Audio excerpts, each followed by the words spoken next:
Warning, this podcast contains scenes of explicit nonsense and lore. Previously on the Resident Evil podcast. There's obviously horror, there's some action, there's some cheese to the dialogue and cheese to the events. Mendez, apart from that one cutscene where he threatens to kill Leon, he's not in it again until he turns up as a boss. I think the cast will be, very much more fleshed out, and they'll all have a lot more characterization to them this time around. I mean, the animation work is top tier. Like I say, they're just so good at this now, Capcom. They can just do this stuff in their sleep, it feels. Astonishing production values these days. Circle as crouch put me well off my game, so we had to spend a while flicking through the options. You get a prompt that comes up.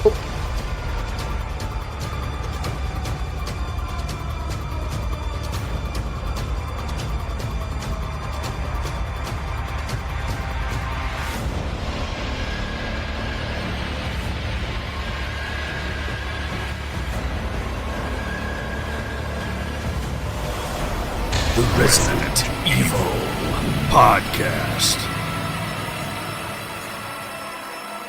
Hola y bienvenidos al episodio 86 del podcast de Resident Evil. Celebranio el lanzamiento de Biohazard 4 y al igual que de propel español todo es Scorchio. I'm Nick, better known as Neptune. Let's see who's joining us today.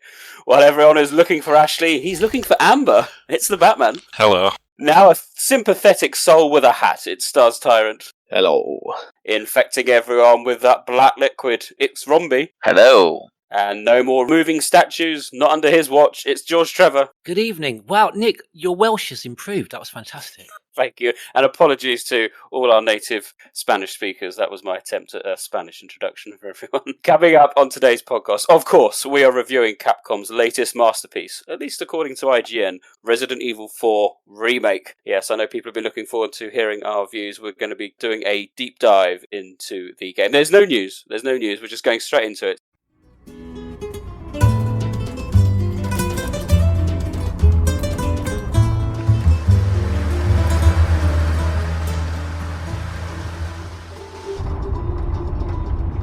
So tell me, Yankee, why did you come to this horrible place?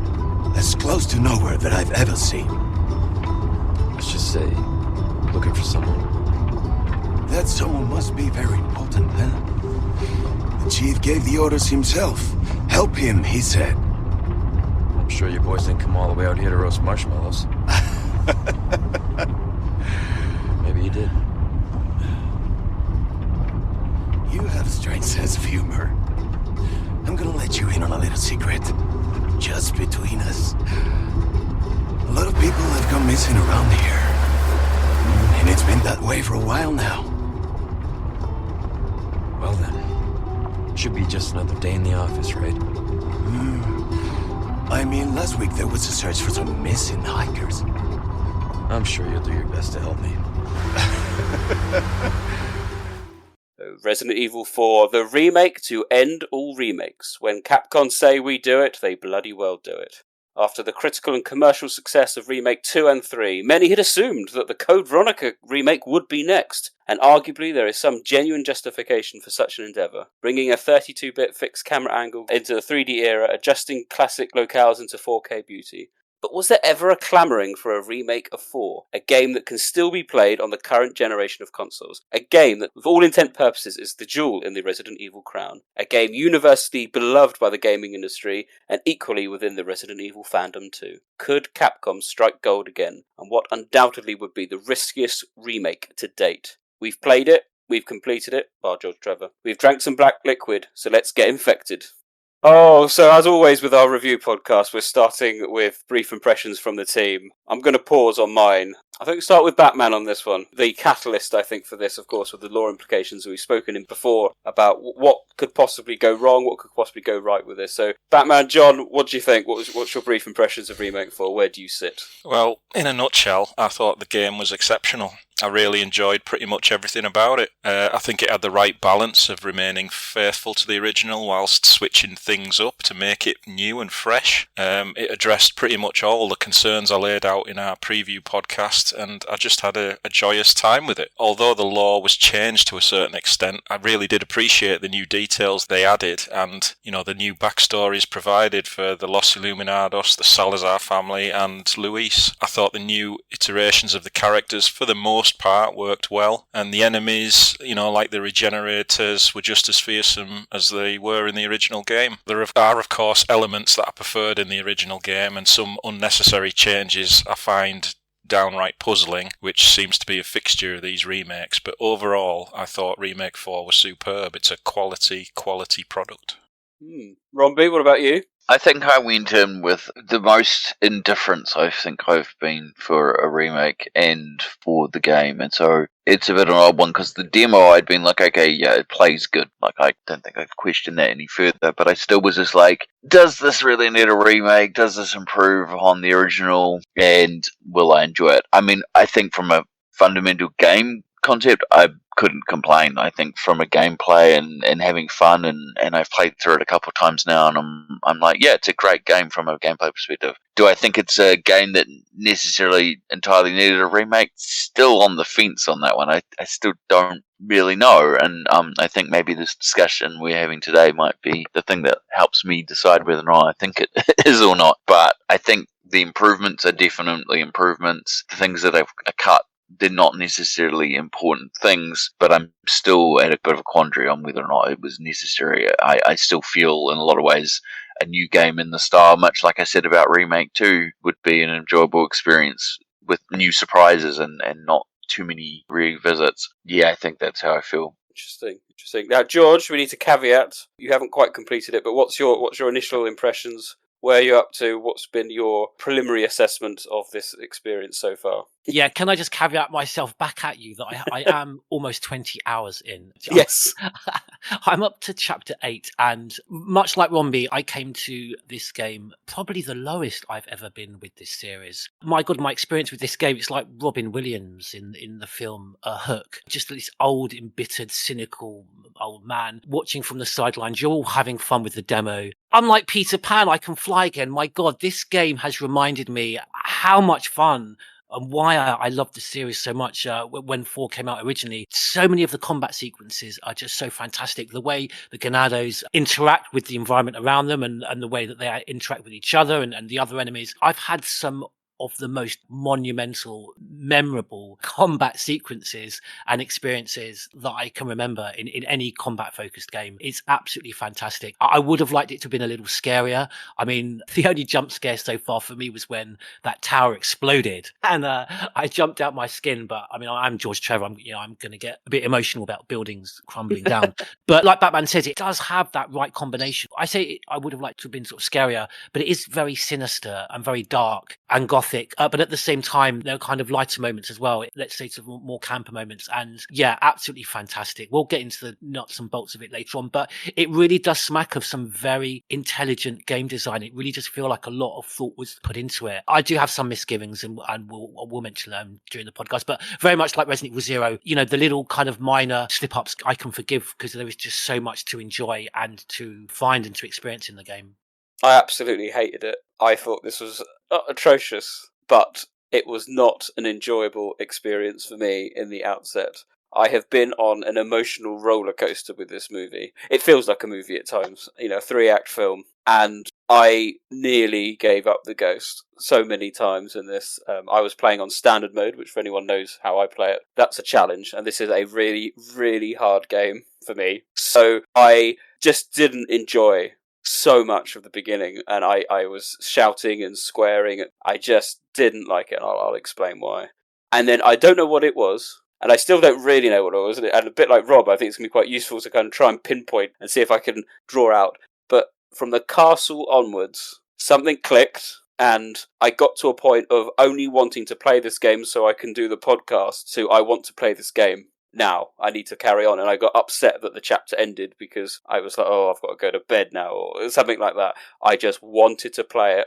I don't know if it's just the way I did it, which was extremely haphazard and playing on a difficulty level that was probably beyond my skill set. The castle and, amazingly, the island, which I despise in the original game, I thought was amazing, and I've been so confused with this game that it's a love-hate, but by the end, it was proper fist pump moment when I killed Sadler. I was exhausted emotionally, physically, and yeah, as I said, I've been through the emotional wrecker with this game, and I'm delighted to be able to talk about it because I've got quite a lot to say about what I didn't like, and there's lots I didn't like, but there's a lot that I did like, and it's just quite an interesting thought process that I've gone through. So yeah, it's been quite an adventure. Finally, Stars Tyrant, what's your brief take on Remake 4? Well, those of you on the team looking for guidance or help to make your decision, allow me to throw a spanner in those works right there. I'm going to get this out of the way straight away because I'm not going to spend the entire episode endlessly comparing the two. So I'm just going to get it out there now. I prefer the original still. There we go. I've said it.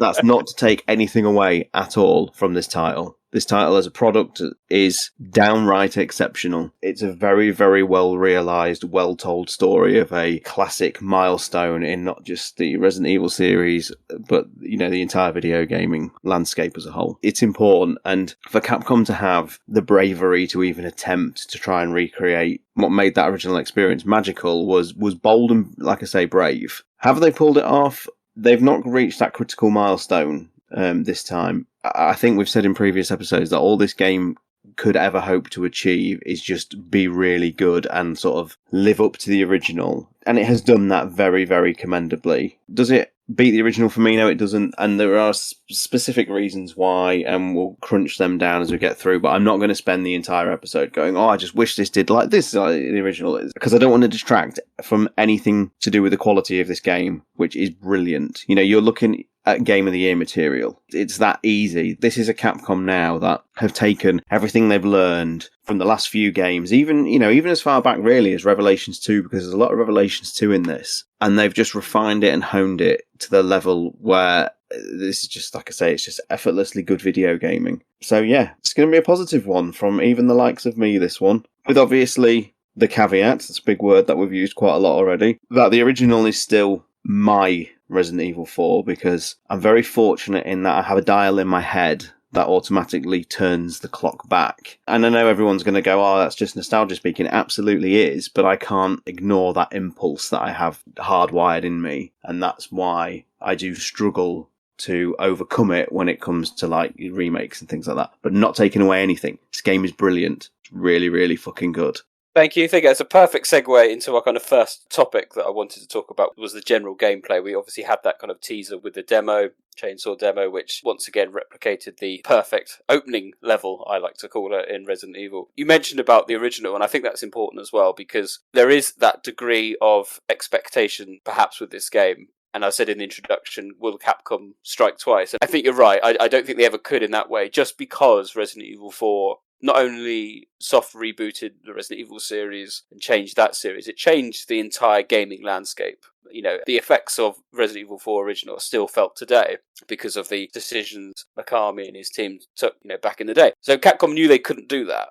They weren't reinventing the wheel. They were just tweaking and modifying the RE engine to the best of its ability so far. So, as you say, Sean, it was a big undertaking, very risky, and I think on the whole they pulled it off. I had some issues with the controls, I had to switch them around a little bit, but that's fine. There's plenty of options to do so. But gameplay-wise, would people agree this is the perfection of the RE engine control setup? That kind of, the stick movement, rather than perhaps the old MT framework setup and what we had before with the action trilogy. It's a bit more floaty. I think those expecting the sort of responsive snappiness of the, even the original Resident Evil 4 is not in this. Like, Leon has, for the first time really in this series, like a feeling of like momentum and inertia. So when you like try and change direction, there's like heaviness and a weight to it, which wasn't there in the original, more video gamey experiences. But in terms of like the gameplay loop with regards to the combat, it's exceptional. I think whether you prefer the parry mechanic or the dodge mechanic from Resident Evil 3, you're getting gourmet games here. There's a lot to digest and enjoy. He's a bit slow though, Leon, isn't he? Batman, you mentioned this because you played a lot of the original game in preparation for Remake 4.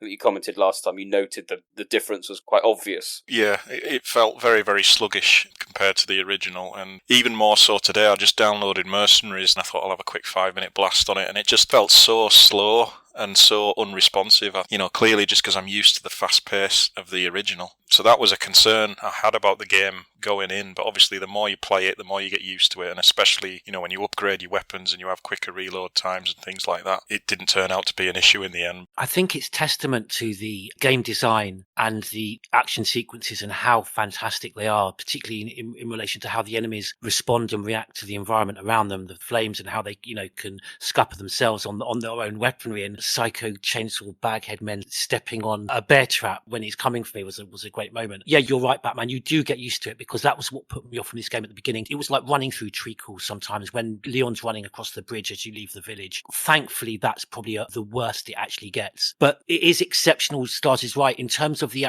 use of weaponry and the way that you use it in the game, and it's so satisfying using the sniper rifle, and it is so responsive in terms of the distance with which you can get headshots and things. Yeah, that is fantastic. But in terms of the actual movement, it is like, you're turning Leon around. It's like turning a coach. It is very, very slow. Unless I'm missing something, why can't we have a quick turn, like the Resident Evil 3 quick turn? And particularly for people like me and anyone listening that suffers from motion sickness will have this as well. I have to really slow down both the camera and, the rotational movement. So Leon moves even slower, for gamers like me. So I don't know why that can't be tweaked. But again, I want to reiterate that there's so much enjoyable about this game in terms of the game design and the experience. I want to quickly ask as well. I mean, yes, of course, the textures are far more designed in this game than they are in Revelations 2. But between playing this game, I quickly jumped over to Revelations 2. And my God, that game was so smooth in comparison. Of course, you're getting a higher frame rate because, the textures are more basic in Revelations 2. But yeah, I would like to see something done to, it is very clunky, and I'd like to see that improved. And also, please, can we get field of view so that we can move the camera even further away from Leon? That would be ideal. There is field of view and quick turn. Yeah. Yeah, I mean, the field of view, you can alter it a bit. I'd like it to be altered even more so that you can almost bring it so far back that you can see right down to Leon's shoes. On the PC version, there are people being out modding the field of view anyway. I'll keep that out. And there is a quick turn already in the game. Oh, there is? Oh, okay, thank you. I thought I might be missing something. Don't worry, I completed the game without it. I did not use that mechanic, which will be a surprise to nobody. Nick mode strikes again. Yeah, GG's is following in your footsteps. But you did parry some stuff, so that's good. Well, only when I had to. I don't understand how you could do it only when you had to. It's like a really easy mechanic, Nick. It really is. I never got any prompts. I never had prompts, ever, to do it. You don't have to have prompts to do it. And there are prompts. There are certain enemies and certain bosses that definitely give you prompts. This is interesting because I change it to control scheme A2, I think it is. So that crouch is the same as it is in Village, and 7, so it's the R3 button. And what was knife switched to? Left one. Yeah, left one. Yeah, but the only time I had prompts was during boss fights, like playing Vertigo. You get prompts if certain enemies come close. Like if you had, say, the chainsaw enemies came close, there's a prompt. Certain enemy types when you're close will have prompts. But yeah, for the rest of it, it's no prompt. But it's pretty easy, and especially if I was on the same difficulty as you the first time I played it, and you can quite often the window for holding it is a lot longer. It gets tighter and it's noticeable the higher the difficulty, to the point where I think on like the top 2 difficulties you have to time it, whereas you can hold it about maybe a second or 2 before an enemy hits you or an object hits you, and he'll still parry it. So it's very wide. I just find there's a lot going on for me to remember to press L1. It's very intense, this game, in your face. But as I said, when you started getting the prompts for like Vertigo, ducking and things like that, and Krauser, I had to change the control scheme back because pressing R3 to do dodging and evade moves, that wasn't happening, and so that had to go back. So circle was the evade. So a couple of tweaks during the game for me to make it a bit more player friendly. I just didn't like circle as crouch. I found that odd. So but I agree with what's being said. I think the mechanics generally work very well, and I do think it's the RE engine's working overtime, and it's absolutely gorgeous in terms of the graphics. The level of detail is exceptional. The loading times are lightning fast as well. I didn't notice any lag or frame drops, but I'm not that attuned to it. I'm sure Sean is a bit more attuned to frame rate issues than I am. What did everyone think about the kind of shortcut, the directional pad shortcuts? Because obviously we've had that in the game for a while. Having two, options go up, so you can press up twice, for example, to have two lots of weapons. Did anyone find that a bit of a chore, having two and flicking through? Or was that just me again being? If you've played The Last of Us, that's not a new system at all now. Is it? Okay, right. It's definitely unique, because I think that's one of the biggest improvements of this game, is not having to go into a menu to change the weapon every time. There have been other Resident Evil titles with a quick weapon change. It's just not entirely new for the franchise either. Yeah, so. 5, obviously, you had it assigned to up-down. If we want to say we've taken this from Last of Us, technically Last of Us took this from Resident Evil 5 and expanded upon it. So I just found myself sometimes, a lot of the time, I was over pressing it and things like that. And it is easy to do that. I will agree with that, Nick. So I want to see a stream where Nick plays Elite. Not gonna happen. But only using the keyboard as well. No. It took a bit of getting used to, especially when you started to get the more weapons. And I tended to try and keep all the grenades on the one side, and That's what I did. I put all my handguns to the top, my shotgun and rifle to the bottom, and then grenades to the left and right. Mm. Or just the one direction, so I always knew which was in what direction, and I didn't have to worry too much about selecting the wrong weapon. So we'll talk about the weapons then. There's a vast array of the upgrade system. Probably the new mechanic was the knife breakability, which I thought was utter nonsense. I did not enjoy the knife being broken. In fact, I got rid of it. Or I've just sent it to storage after it broke the first time. You pick up enough knives throughout the adventure, and it's only when I got to Krauser did I thought, I better use it just to help me along. You're right, you pick up enough knives during the game for it not to be an issue. And the bear traps for me, God. Other than that one time when Chainsaw Baghead, man, he stepped in one that saved me from getting disemboweled by his chainsaw. But it was the only point in the game where things were frustrating, because the thing that was so enjoyable about this game is often I would die, but I just jumped straight back in again. It was even more enjoyable, and it makes you want to kind of improve at this game, and it just makes it so much more satisfying, because for me, my aiming is appalling, and just to improve my aiming and to get that satisfaction was great. I think I stepped in about 30 bear traps by the end of the game. I think I stepped in absolutely every single one of them. They're cleverly placed, they're strategically placed, aren't they? Sometimes, I think in the Krauser fight, you're going, I need to, scoot round there just to get to shoot the laser. Boom! I was like, you Jesus Christ. They set you up very well on that one. I think I fell for that the first time too. What do you think of the guns, the general weaponry upgrade systems? You could compare it to Village a bit, which had the same sort of idea.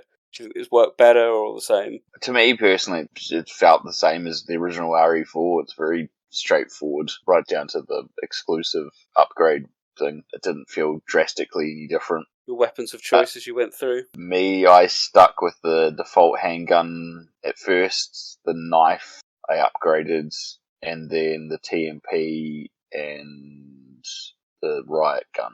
And the rifle, for obvious reasons. And what about you? Did you find the general kind of weapon upgrade system and, that kind of mechanic side of things? Yeah, like Rob said, it's pretty identical to the original. But I must say, I'm a bit like you, Nick. I'm a bit old school. I can't be arsed with crafting and upgrading, and it just unnecessarily complicates things for me. But, RE4 has kept it relatively simple, and I think the same can be said for the treasure upgrading. I think the treasure upgrading was much improved on this. I liked the way you could get a certain treasure and you could pick which jewels you wanted to put in there to increase its value for selling it. I thought that was a marked improvement over the original. But in terms of guns, again, I kept my loadout pretty much the same as what I would do on the original. I like the Blacktail handgun, the TMP with stock, the assault shotgun, and the sniper rifle. I know there's an abundance of guns in this game, but a majority of them I don't particularly bother with. It's interesting. I did the same. I went for the old Faithful Red 9. That worked for me. But otherwise, riot gun, TMP, sniper rifle. That's strange. Stars, was that your readout? Did you go for anything different? No, just to get it out of the way, I played on hardcore and had a woeful time through a good first half of the game, up until pretty much the peak, which was the double Garrador room in the castle, which nearly ended my existence. Similar to the way you described it, Nick, I just wasn't having fun to the point where the difficulty started to derail my experience, and I'd regretted so much playing on hardcore, but I persevered, and I carried on, and I went back to the merchant and just had a big think about, how my inventory was and where I was potentially going wrong. So what I decided to do was I stuck with the Silver Ghost all the way through the game. Got the EX upgrade, which was a game changer for my playthrough, because once that thing starts doing like ×5 crits damage and things, and I reluctantly gave up the riot gun and replaced it with the striker because I just needed something to be able to just punch holes through things very quickly and move. And I reluctantly as well got rid of the bolt action sniper rifle, which I've always kept in the original and never bothered with the semi-auto, just because I needed that speed and maneuverability. That reloading animation at times on the bolt action will get you killed in so many encounters because you just have to wait for Leon to finish. And then I got the Killer 7, which now has an exclusive upgrade that it didn't have in the original. Got that EX upgraded, and once those 4 mainstay weapons are in place, so the Silver Ghost, the Striker, the semi-auto rifle, and the Killer 7, the rest of the game wasn't actually too bad, it must be said. The Killer 7 is a bit powerful with its new exclusive upgrade. Yes, no, I shared a similar experience, albeit on the difficulty before. Up to the Garrador room, my gosh, far too many deaths on that. Bruce to Condor 1, I've got that intel you requested on Louis Serra. It seems he used to be a researcher for Umbrella. Umbrella? I should have left him in that bag to rot. I'm sending you the details. Take a look, but Baby Eagle is your priority. Copy that. Making my way to the church. Condor 1, out. Okay, I think before we kind of talk about some of the characters, I wanted to talk about the locations. It's a good time to talk about our experiences generally in the village and what everyone thought of the reimagined village. I say reimagined village. It is extremely faithful, as kind of Batman alluded to in his kind of introduction about the game. Apart from perhaps like the Hunter's Lodge, the Chief's house has changed a little bit. The canyon looks a little bit different. Apart from that, it's pretty much 1-to-1. It's all sort of centred around the lake. The biggest change is when you're running down the side of the church, the lake is no longer on your right-hand side. It's just a valley. The lake's situated a bit further down. But there's certain other bits that have switched around, like when you get captured and you wake up in the factory, the valley that you fight through in the original is now off to the right-hand side. You know, little differences like that. What I really appreciated about this game was certain areas that seemed to have got rid of completely, and then all of a sudden you'll enter a room that's identical to the original, but it's been remixed. It's in like a different area. And coming at it from a different direction or something like that. Yeah, and I thought that was a big strength of this game. The village was actually not radically different, but noticeably different in a lot of areas. And obviously the castle, which I'm sure we'll get onto later, was a massive improvement for me. It actually felt like a real location this time round. And even the island, even though it was streamlined a bit compared to the original, I was very worried that they were just going to do a remake 2 and make like a Nest 3 where it was just going to be completely unrecognisable from the original. So I was really happy to see that the island, retained the aesthetic of the original. I thought the locations overall were absolutely spot on. I can't think of a single area I was really disappointed with. No, and I think with the island especially, it looked more, I'd say appropriate, but it felt more believable in terms of like the labs and things like that, the connectivity between the labs. And I remember like at the end, you've got Lewis's lab. I thought, why is that over there? It makes no sense. But it doesn't, if and the environmental storytelling has gone up 100% in this game. And I was thinking, but it does make sense. Like Lewis was working on all the microscopic elements of the Plaga. That was his little speciality, if you like. Whereas then you've got the big labs, the regenerators. They're all doing all the slicing and the dicing. I know I'm jumping ahead, but there seemed to be a bit more of a flow about the island, especially. It seemed to work a bit better, I thought.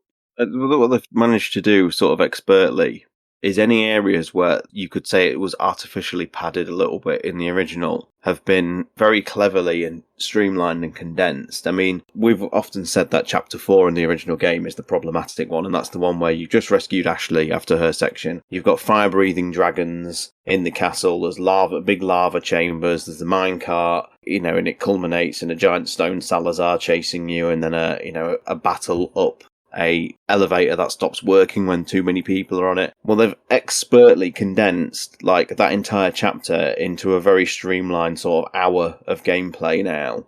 And I know GT, this is jumping ahead a bit for you, but like the statue, the fire breathing, and the elevator are all one set piece now, and it's really cleverly done.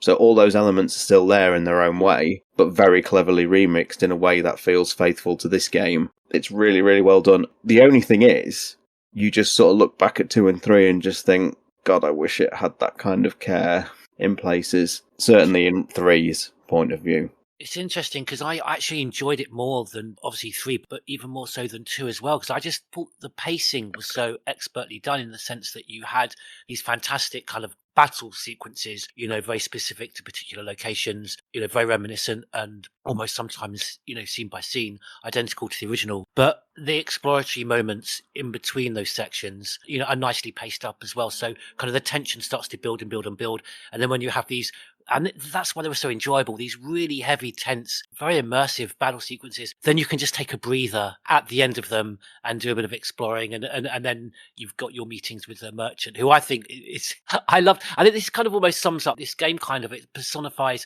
how it's so great because it's so similar to the original, The Merchant. It kind of sounds like the original kind of remixed a bit with Andy Serkis. So like kind of, it's kind of like a slight sort of swerve on the original that I think's just done perfectly well. But for me, The Village, I had my first fantastic moment that really opened it up to me. Star said, I think on the previous podcast, we don't need this remake, but now that we've got it, let's try and enjoy it, for what it is. And I think with that attitude, an open mind is what led me to just really enjoy moments in The Village. I mean, I'm running around like a blue-ass fly trying to pick up inventory items, trying to find some from extra health. I'm looking for the yellow herb because I'm sure I remember in the original it was in The Village, but it's placed further on in this game. And the Ganados, they're all running from various different directions following me. It's like kind of Benny Hill meets the Pied Piper, and it's just mayhem. And then in the kind of the height of all of this craziness, there's just Cow from the far right of the screen just runs right across my path on fire, and it's like moo, and it's like clearly in distress. I'm on fire. It's like just absolute craziness and thoroughly enjoyable. I had a fantastic time in The Village. Well,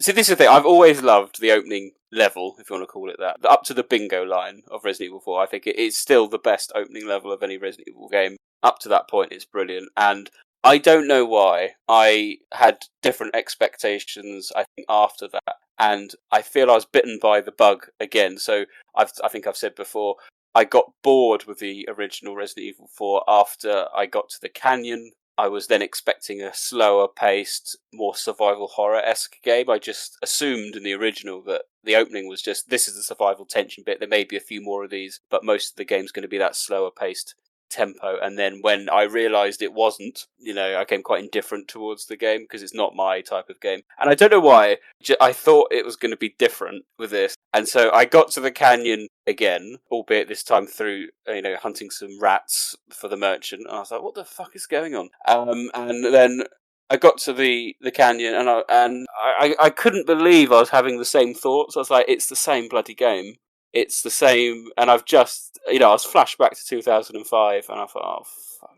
And I was getting angry, and I wasn't particularly good at the canyon. I was running out of ammo, and it just became laborious, and I was not particularly enjoying it, and every 5 minutes I was falling into bear traps, and the Ganado with the spear was running at me like a bloody javelin thrower, just ramming it in me every 5 minutes. The Ganado seemed to have, the accuracy of Phil the Power Taylor with darts. It was just relentless, and at this point I was going, I do not like this game. I just can't do it. I need time to think about what I want to do. I need time to consult the map.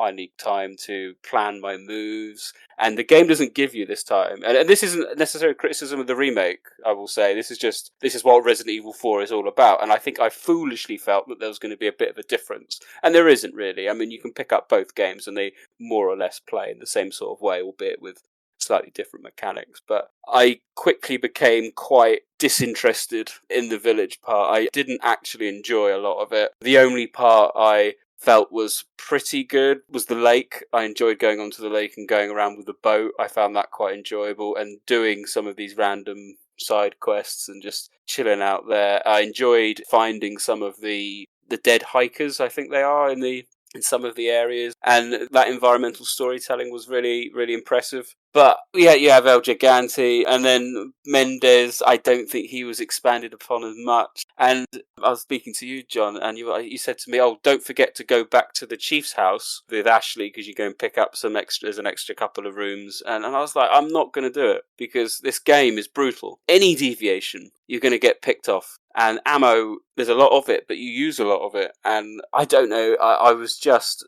becoming more and more depressed at the village section. Nothing worked for me in the village, and I find that really weird because it's always been quite a good area, and actually my favourite area of the original, but I just struggled. And ironically, I didn't particularly struggle with Mendez as a boss fight. I thought he was actually quite a good, decent, albeit very similar boss. But as I said in my introduction, if the game hadn't changed enough from the original, this game would have been very, very low on my score. But as we'll get to a bit later, the castle improves things. The island, the worst part for me of the original, is so good. But yeah, by this point, I was pulling my hair out. Go on, George. You're going to say, but the village is great. And No. I was going to say, if I'm right to understand that sort of the catalyst for your frustrations is not the game design, but the difficulty level. Because of your frustrations, listening to you there really reminded me of how I just couldn't connect with the remake of 2 originally, because I just found a lot of difficulty with the game engine and that type of perspective. And so my aiming was just off all the time. I mean, this could probably, I hope this doesn't sound so fucking patronizing, but if you drop down the difficulty level, because that's what I did. I played the demo of 4 on the easier difficulty level to begin with, and just improved my aiming, and then it just became so much more satisfying. I just got so much more out of the game because you're right, those moments of frustration, if it's just about the difficulty level, it's a bit of both. Anyone who's seen me stream on Twitch will know that I've improved a little bit over the years with my RE games, and I've kind of gradually gone up to standard mode. So I perhaps foolishly went into standard mode from the very outset. I am pleased I did, and I think I share a similar story with Sean about that perseverance, because I've never felt the way I felt at the end of an RE game than I have with this one. The jubilation that I experienced, and I tweeted it out, I was like, I can't actually believe I completed this game. But at the beginning, it was, I just found it annoying to a point, and admittedly it doesn't change that much in the game, and I was permanently running low on ammo throughout the game, and health especially as well. But the game always gives you just enough to tick you over. I don't think people may notice that when you use your last herb, for example, Leon will say, "Oh, last one," and then you'll knock over a barrel and there's a herb. It does do that, which helps. But I don't know what it was. I think it was because I can possibly put it down to just being so underpowered with your weapons at the beginning that the shotgun barely does anything to a lot of them, and you're getting these perfect kind of headshots or near headshots, and it's not doing anything. And you're like, oh, I don't know what it is. But thankfully, as I said, my opinion changed. But I'm afraid the village, if I ever replay it, a bit of a chore, I'm afraid, for me. I don't know if anyone shared that experience. As a concluding comment on that, I did think the village was the weakest part of the game, where it was the strongest in the original. It's been interesting listening to you say this, Nick, because I feel like what you're saying makes sense, but at the same time it also doesn't make sense, because fundamentally maybe that is part of the frustration, that the weapons, you hadn't got to that point where you're upgrading them. And then by the time you got to the castle, when you started to enjoy it more, you'd also started to upgrade some of your weapons, started to take some of the difficulty curve out, to the point where if you go back now and play the village with the weapons that you've got at the same difficulty level, you'll probably find it slightly more enjoyable because the difficulty balance will be slightly easier. And so I feel like maybe that's tainted your expectations or feelings about the village slightly because of that, because you were frustrated. You're 100% right. The game definitely does give you specific items based around what you've got. So it gives you ammo based around the weapons, mostly the weapons that you've got on your person. If you have a very few number of weapons, it starts giving you more, you start finding more money and items that are more specific to allowing you to upgrade and so forth. The game's quite well balanced in that regard, I have to admit. So I just feel like listening to it, you both make sense, but also there was probably ways around it and just decisions that you made, I guess. I think the only time the village outstayed its welcome for me was after you kill the Del Lago and you've got free reign with the boat. And I know you had that in the original, but it just felt like it was just unnecessarily extending the length of things. Like when you had to go in the caves to get the emblem. The caves they're just not very interesting environments to go around, I don't think. I suppose it's nice to have these little optional areas where you want to go and get treasure, but it just felt a little bit laborious to me. It's almost a carbon copy of the section in Resident Evil 5 where you have to go around the various villages and get pieces of the emblem, right down to having the boat wreck in the middle where you can get the red 9. It was exactly the same. And that was the only time in the village where I thought, I'm getting a little bit bored now because it's just the same thing over and over. But then again, what I did appreciate was just how open everything was. There was none of these red doors that blocked areas off. You could literally go around the whole village, and it was worth going round, even doing things like the house Lewis was locked up in. That was just a random burnt-out house in the original game, but in this, it's his actual grandfather's house, and if you go back there, you can get a file, his grandfather's diary. Likewise, Chief Mendez's house, it's a mini law room, and it's completely optional. Most players will miss it because you don't have to go back there at all. You were saying you felt disappointed in Mendez. Well, that's because you didn't go back to his house and find all those hidden files. Yeah, and I speak to you, John. I totally missed the hitchhikers that are in the house where you find Lewis. And that was another lovely little detail that came out of nowhere. Finding those bodies and the police talking about people missing. You're right, Nick. The environmental storytelling's off the chart on this game. Not necessarily in terms of going up to things and then giving you a little text description, but just the graphical details. I sent you that picture the other day of that mural on the wall, and I was like, where's that at? It's actually in the town hall where all the skulls are, and you can find, what I'm assuming is the Elf Gigante skull. But if you study the walls inside there, it's full of murals and pictures that are barely noticeable unless you're really up close. It gives you a flavour of just how far back the Los Illuminados go and, how deeply tied the village is to it. The environmental storytelling really is superb in this. No, I agree, but as I said, the way I was playing, I know I said you even say go back to have a look at Mendez's house. I just couldn't risk it. I think I did one minor deviation, and I was, I used up all my health being, nearly killed by the Comilos or whatever, the dogs, and it's just too risky in this for me. So it may be on a future playthrough. I think the biggest issue, it's predominantly at night, and whilst the HDR. The graphicals and the HDR of it is great. I do think a little bit is lost because it's not in that kind of autumnal brown, if you want to call it that. There was something quite eerie about that kind of palette colour choice that they had with the original, and it made it nice that when it did go to nighttime in the original, it's like, oh wow, that everything kind of changed. Whereas this was kind of this, just nighttime the whole time, and then it started to rain, and the rain has obviously been an interesting topic for the community for a couple of weeks. It didn't quite have that difference that once you've kind of done the wetland bit, which I didn't like the wetlands. I never liked it. I found that a bit annoying still. But I don't know. I just felt the village was a bit samey, whereas going back to the night village in the original was quite a different experience. I don't think there was enough. And the main change here was, I said, like the tower falling down, wasn't it? And then I think like Salvador chainsawing down particular paths in the original kind of like encounter and things like that. So it didn't quite work for me, the village, as much as it did in the original. I completely agree with the brown colour palette because it's such a staple of the original, and it feels like this game takes place in summer 2004 rather than autumn. All the trees had shed the leaves in the original. They were all pointed and gnarled, and there's just too much greenery in this. And like you say, in the original, when it was dark, it was pitch black, it was driving rain, there was torches lit everywhere. Whereas in this, it feels like what they do in modern films where they shoot it all in daylight and then put a filter over it. So it gives like a really crappy darkness effect, as if it was taking place at night. You didn't get that cold oppression that the sort of real chilled autumn of the original game gave. You almost could feel the leaves crunching underfoot, and you could feel the chill in the air.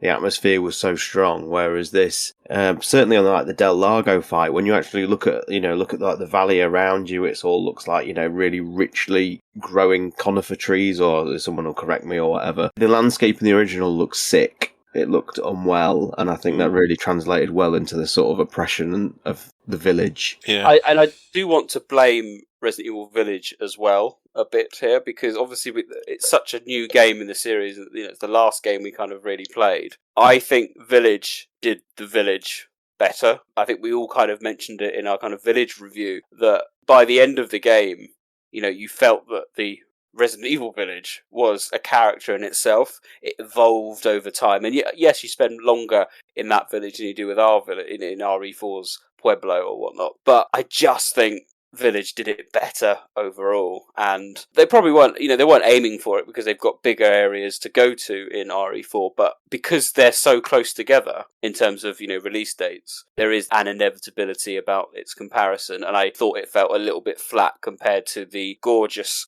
snow-capped effect that we got in RE Village, and then that gradual decline into utter chaos.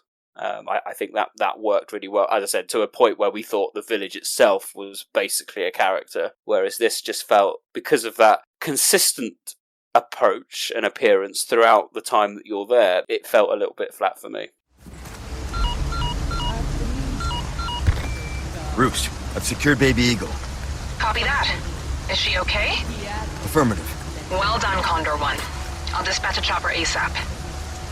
I'm sending you the coordinates for the extraction point. Make your way there, and don't let anything happen to Baby Eagle. Copy that. Hurry. The weather is getting worse. Roost out.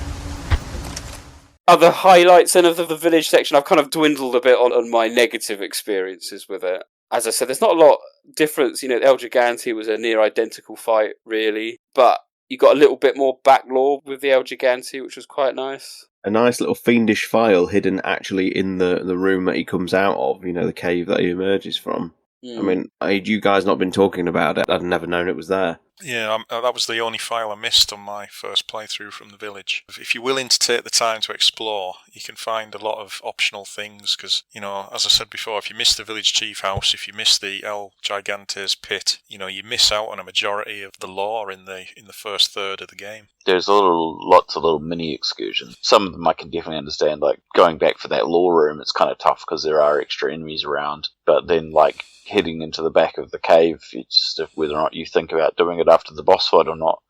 It's literally it. I think it's easy to miss, if people aren't really paying attention or thinking about it, just moving forward. I can't even figure out where the dog goes. You hear him, but where does he disappear to? He goes and sits on a ledge, and you can go up to him after the fight. And Leon thank him. That bit I've seen, the thanking, but I didn't see him. I wasn't really paying attention. Isn't there a wolf mission as well to kill the wild dog? Isn't that one of the merchants? Yeah, if you do go to the chief's house and you come back into the village, it's in the village square. You have to go up to the house first, and then it taunts you from the other side of the gate and runs off. That's what triggers it. Right, okay. I've heard about that. I mean, it's been quite interesting, isn't it, since post-release. The amount of expert tips that have emerged have been quite interesting to see, famously in the village. If you shoot the bell, you can skip the entire village siege. There's heaps of little things like that. Yeah, like the statue in the tower has an explosive barrel hidden in it, and you can shoot it through a gap.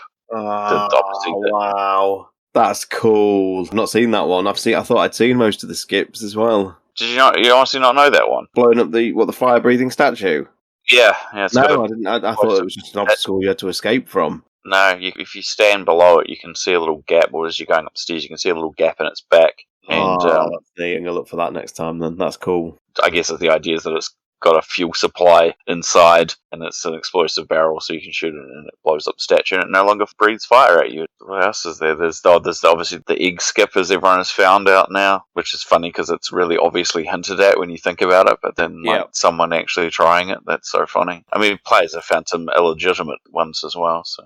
No, Sean, what about you then for the village? How did do you enjoy it, or did you a bit more like me in terms of frustration in hard, because you did hardcore mode? I just wondered. It was not pleasant at times, but I thought it was good. There was enough recognisable in there. Like I say, I did prefer the feeling and the atmosphere of the original game, but this was very welcome in terms of how open it is. Before people start, the extended boat section that John talked about earlier is not them use it as a test bed for a Resident Evil 5 remake. It was just something very similar and neat. But yeah, I didn't really have an issue with it at all. I mean, I think each area was sort of realised quite well, and there's a nice little Easter egg for people.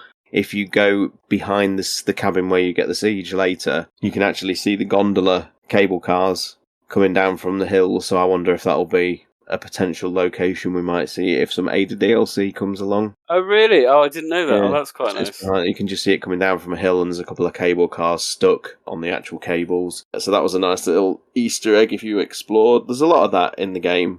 In terms of structure, it's more or less identical in terms of like the order of which you do things, and there's some nice inversions. Like, you know, you when you're making your way to the lake, you think, oh, you know, where's the sort of little fishing village bit, and then obviously that's its own little fetch quest with the boat fuel. So yeah, I mean, it was nicely remixed. It kept it fresh, so you weren't literally walking around a one-to-one experience of the original. But yeah, I do miss the palette. I know some would say, oh, you know, how can you miss something that's just brown? But it really did lend an aesthetic that I appreciate in the original. Does anyone think the Ganados were a little bit too, let's say, fast? They were fast, a little bit, a bit over the top.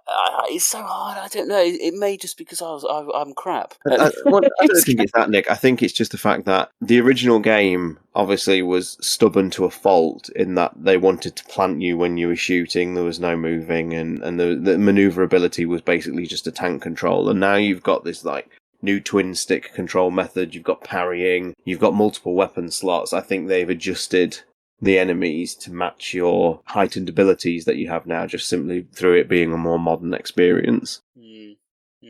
I just got so frustrated at times with their accuracy is too good, and at times, you know, you're impaled, grabbed, and then thrown at, and then it's like, oh my god, get off, and then heads come off, and like, for fuck's sake. One of the things that I do still level at the game a little bit is there is a lot of stuff that makes you stagger. There are entire sections where you just bounce off people. If you run into someone, you sort of have a stagger animation. If someone, you know, bumps into you, you have a stagger animation. There's just so many things that interrupt you, and you can get what's called like stun locked, which is a phrase in gaming where you just... Leon has very, very few what we call iframes now, where he is momentarily invincible from certain things. If you are going in with the sort of classic Resident Evil 4 mentality that, like, once you start doing a melee move, you're invincible. Once you climb a ladder, you're invincible. You'll be very, very surprised in this one when you can get knocked in midair sometimes jumping off a platform, and Leon's very vulnerable in this. And it can be a bit frustrating sometimes when you're just literally bouncing off enemies and then something knocks into you and that causes you to stagger, and then you get choke held, and then as soon as you get free, someone hits you with an axe. You're like, Jesus, just give me a break. Yeah. Yeah, that definitely happens. And the smaller the environment, the easier it is. I know the cabin siege in particular is really tough for that sometimes, especially on the harder difficulties. If you get hit by one enemy and then hit by another one immediately afterwards quite regularly in that space. I've seen a lot of people say that they found the cabin siege the first real bottleneck difficulty moment. How did you guys get on with it? I actually am very proud to say on hardcore I did it third time, which I thought was an achievement. I did it on standard, and I thought it was actually easier than the original. Yeah, I'd agree with that. I've done it on standard, and probably Nick's like, what?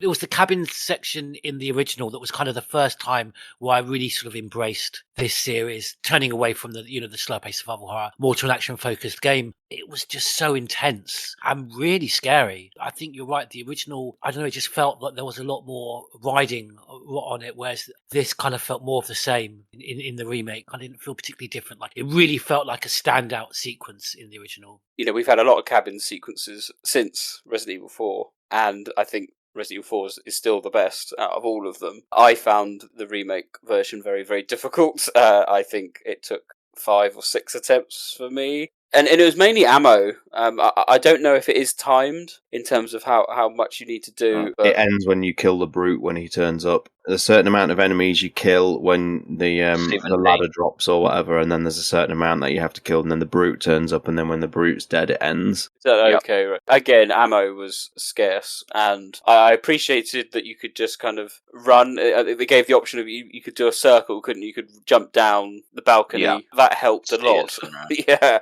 And Luis gives you ammo as well. If you are very low, he keeps yelling out at you that you've ammo, but then you've got to accept his ammo and be in the area that he's in order to get it. He doesn't just stand still as well. He kind of runs around. Yeah, so it's interesting because I think listening to this has kind of twigged something in my head, which is that the areas that people expected to be difficult from the original perhaps aren't as difficult, and areas that they were probably easier in the original were more difficult, and I feel like that perhaps may have been slightly intentional, because while I know you struggled, Nick, the rest of us that perhaps play on these difficulties a bit more regularly didn't find the standard difficulty harder than the original, but it seems like that might have been slightly intentional, that their cabin siege was considered perhaps a little too hard in the original. We've made it a bit easier, but that doesn't mean that other things haven't been made harder, I guess. I don't know. It's just listening to everyone else's comments as well. There's no adaptive difficulty in this game, because that was another original RE4. No, there is. Out on that, to be honest. I feel like there is, because I feel like if you keep dying, it starts giving you more ammo. I've definitely noticed that. Because there was a section in the remake when I was playing it the first time that I kept dying on, and I can't remember what it was now. But I died like 3 or 4 times, and then it started giving me ammo drops, because the reason I kept dying was I was like, pretty tight on ammo here, and I was struggling. And then it all of a sudden, instead of like 10 handgun ammo, it was giving me 20 handgun ammo more often. And I was finding that occasionally I was shooting enemies and I was hitting them and killing them in like 2 or 3 hits as opposed to like 3 or 4 hits. So I think there is an adaptive difficulty. It's subtle, but it's there. Yeah, I mean, that is another thing that I would actually mark this game down for. And I know any game that has adaptive difficulty has this to bear, but I do think this game is particularly notorious for it, certainly on hardcore. The entire RNG situation, the random number generator of, you reload one save, let's say, and you open a barrel and there's 4 items in it. One attempt can be 4 Peseta pickups, which don't help you at all. You go into the next combat section and you get massacred because you've just not got decent resources and things like that. So you reload the game, and the next time is 1 heavy grenade, 3 shotgun shells, 1 more pickup of pesetas, and maybe a red herb. And that heavy grenade will make the difference. Those shotgun shells will make the difference. But something will maybe just catch you out just beyond it, and you have to reload the checkpoint again. So you then go back to the same box, and it's 3 pesetas and 1 handgun pickup. And you've got difficulty again. This game is notorious, I found, at times for being like that, where too many encounters can be defined by how stingy the game is with giving you... It's an inherent problem with any game that does these kind of pickups. Yeah, and it's that fact that you got slightly further than last time. The game goes, oh, you did alright, so we don't need to give you the same thing we gave you last time, as opposed to knowing that you actually do need the help. I experienced that as well. I did think that the actual highlight of the village section was the Bella sisters set piece. I like the fact that they got rid of the option of these 2 El Gigantes, and they actually... I don't say they completely made them cannon fodder, the El Gigantes, because the first one's still quite imposing. I like what they did with the second one, and then you got the 2 in the lava room, or whatever room it was in, which is fine. Getting rid of the other 2 optional ones, I think, was a good idea, and focusing exclusively on just having the Bella sisters was great, because again, it had a nice kind of build up. But it was all very quiet here, and you're like, ooh, I don't know what's going on. And their introduction was great. It's 2 chainsaws going through the wall. Like, oh my god! And then Ashley, hide in the locker, and then you're off. That was probably the highlight of the village section for me. I like that. Did anyone else find, although I found the Ganados creepier, there was something creepier about them in the original? The voices were stronger. I think it's probably a good way of... Yeah, and also the facial mechanics and the way they moved as well, almost slightly similar. Those kind of jerky movements you get kind of with the clickers, and maybe a little bit in The Last of Us. I don't know, but it was actually the more like the signature enemies. You got like Dr. Salvador and the Bella sisters, obviously with the improved graphics. It just looked fantastic. It was actually that section where I didn't realise that you could hide Ashley off into that locker, but then on my 3rd attempt on normal mode, when I realised you couldn't, and I packed her away in there, and then realised you could then back out of that room, and so I just did, and then I just at one moment just realised you had both sisters in that cabin and a whole heap of enemies, and I was just on the other side of the door, and I just rolled my grenade in there and just lit it up like the 4th of July. It was fantastic. That was a great moment. Yeah, I think they put a bit of effort into making that a bit more interesting than perhaps it was, where in the original it was just more of just a fighting pit running around in a circle, whereas here you've got a big kind of maze-like area, haven't you, and strategy. You can even leave the area and the music kind of stops. So I got out of the area and everything, I said it's gone, and you kind of come back in and it kicks off again, which I found quite weird. But that was my kind of favourite part of the village. Before we headed into the castle. So, what's become of the amber? Sorry, nothing yet. But my little helper is creating quite the commotion. Everything will work out just fine. As long as you can keep your dog under control. He's a good boy. Predictable. Fine. Keep your mutt. But don't come crying to me if you get bit. With great trepidation, I think we all entered into the castle. And again, right at the beginning, I was a bit disappointed because it's identical to the original. And I thought, oh, here we go again. And I thought, oh, no. And I don't like that introduction with the unlimited catapults and the bringing up the cannon. I thought, oh, it's getting silly.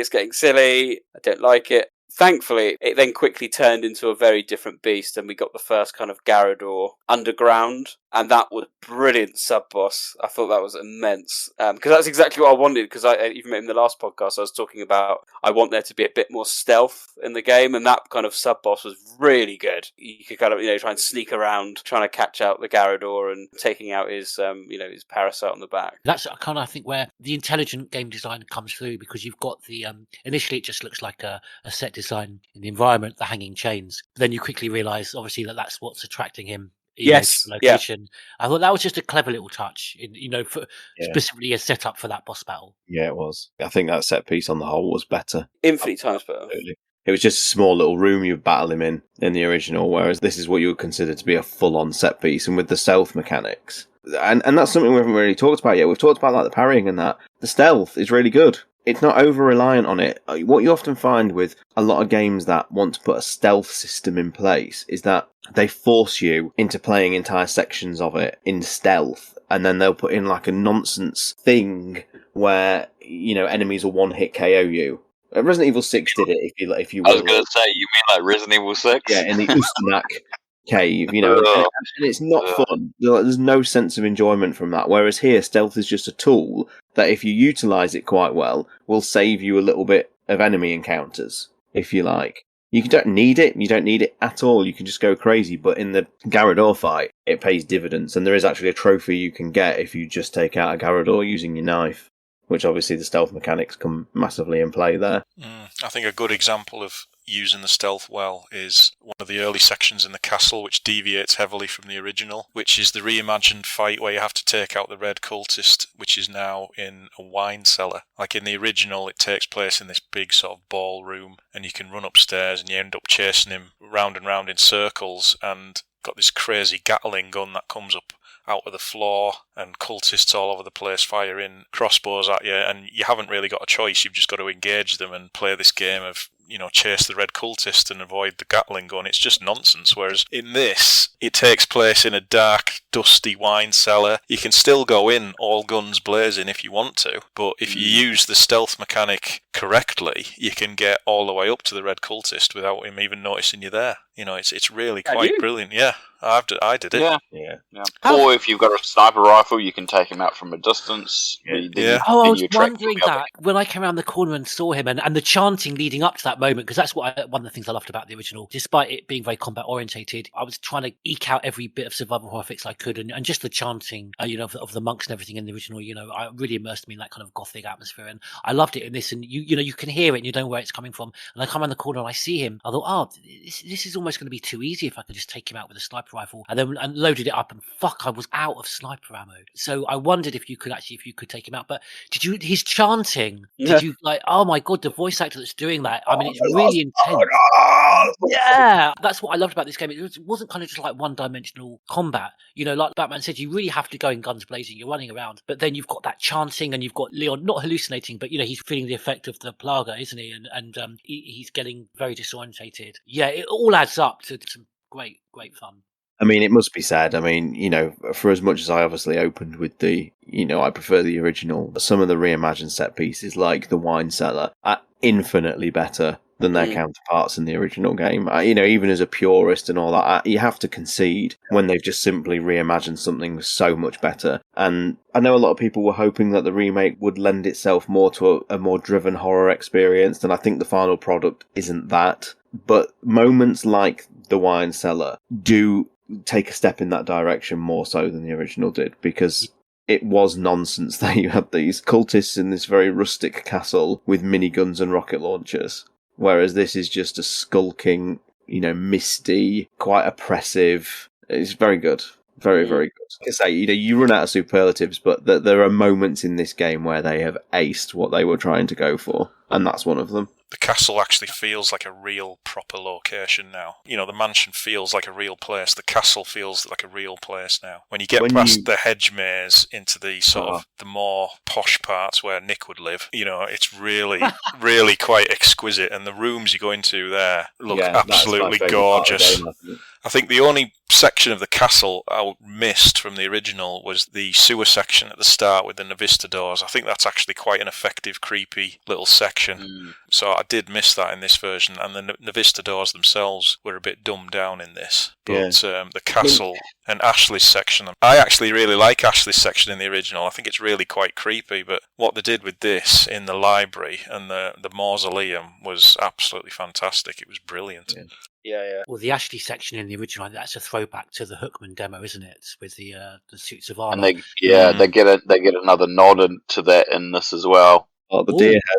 The deer head, yeah. And with a blue light as well, which I thought was genius. Yeah, nice touch. The section that you get into after the hedge maze is just like, you just feel like you're playing a classic RE game again. It's so beautiful, and there's like even a classic puzzle in the dining hall. You'll get to that GT. It's really good. It's very simple. It's very easy, but it feels very much in keeping with Resident Evil as a puzzle. And keeping a reference to the original. That's a much more simple concept in the OG, but it still has that same little reference to it. It's kind of cool as well. For me, this is where it started to turn, because, as you said, with the puzzles, there's a lot more puzzles in this game. A lot more interesting puzzles, and ones where you have to think about it. Relatively simple in their execution, but well thought about. I think definitely a step in the right direction for people maybe that lament the lack of puzzles that we got, certainly with the original 4 and 5. Yeah, absolutely. I think, they're not difficult, but some of them make me think, and look back on files, and I thought, well, what are you doing, and that kind of thing. So that was good. And I think for me, because I was so low on ammo for the vast majority of the game, I ended up playing, possibly through more luck than judgment, more of a survival horror game than perhaps Capcom intended. I don't know, because I was so low on ammo and so low on health. This was a thought that popped into my head when you were describing this during the village section, Nick. But I was like, you're like, I had just enough ammo, and I was like, well, this sounds like a classic survival horror game, Nick. Yeah. It was, but I didn't. Like the experience they've tailored. Action. As I didn't particularly enjoy Village, but then in the castle, perhaps as Bat says, we're in such a cool location, almost a classic RE type location, with puzzles and zombie-like creatures, should we say, and cultists and all sorts. And I don't know. I mean, my previous experience of 4 is I've never had a problem with ammo. I've never had a problem with inventory space and what to do or things like this. And this time, I was actively avoiding creatures. I was even in the the water room, whatever it's called. I was using the stealth mechanic and sneaking around, trying to get as many one-hit KOs with a knife as possible. And so, as I said, through more luck than judgment, I played the entire game basically permanently on caution. Is probably the best way, in terms of health, permanently throughout the game. So I had about 10 hours of just being on the absolute edge of not being comfortable. Well, on hardcore, I was limping through every encounter. So, I sounds like I had a very similar experience to you, Nick. I mean, I don't think I ever had more than 6 shotgun shells in my inventory at a time throughout the entire game. They're so scarce. But what I find interesting is, like, you've just had quite a lengthy monologue there about your trials and tribulations and your woes. And I know there's going to be plenty of our listeners going, well, this sounds absolutely fucking perfect, 10 out of 10. Because that strife that you go through and the elation you describe at the end is exactly what I think a lot of people want from a survival horror experience. And that's one thing I can certainly say the original game never did. The original OG4 never put you in that moment of it had moments where it maybe inspired a little bit of panic here and there, but it never had that feeling that you just scrape through an encounter, and when you look back through your inventory, you're like on caution. You've got 1 shotgun shell left in your shotgun. There's no rifle ammo. You never had a moment like that really in the original. Not even on professional, I would say, to be honest. I think you're right. That was exactly my experience, and being grateful picking up resources small, and then please let me have 12 gunpowder so I can make some shotgun shells, please. That was a unique experience. And, perhaps Rob is right. Perhaps just because it took me until the castle to realise this is going to be my experience of the game. Perhaps if I replay it from scratch, not a New Game Plus, perhaps I'll have a different experience. I think you have a different experience even playing it on New Game Plus, because you. Well, that's true. Yeah. What you've described there, Nick, and I'm not going to branch off this at all, but you have described a classic From Software Dark Souls experience. Everybody has to go through this at some point where you feel almost resentment and anger that something is so hard, and there's those moments where you have like the bargaining. It's almost like the 7 stages you go through it, but you go through it with a video game where you're like, I'm going to just try it one more time, and if this will be the last time, I'm just going to abandon it. I just don't care, and you start to have that hatred, and then eventually something clicks, as you described it earlier as a click.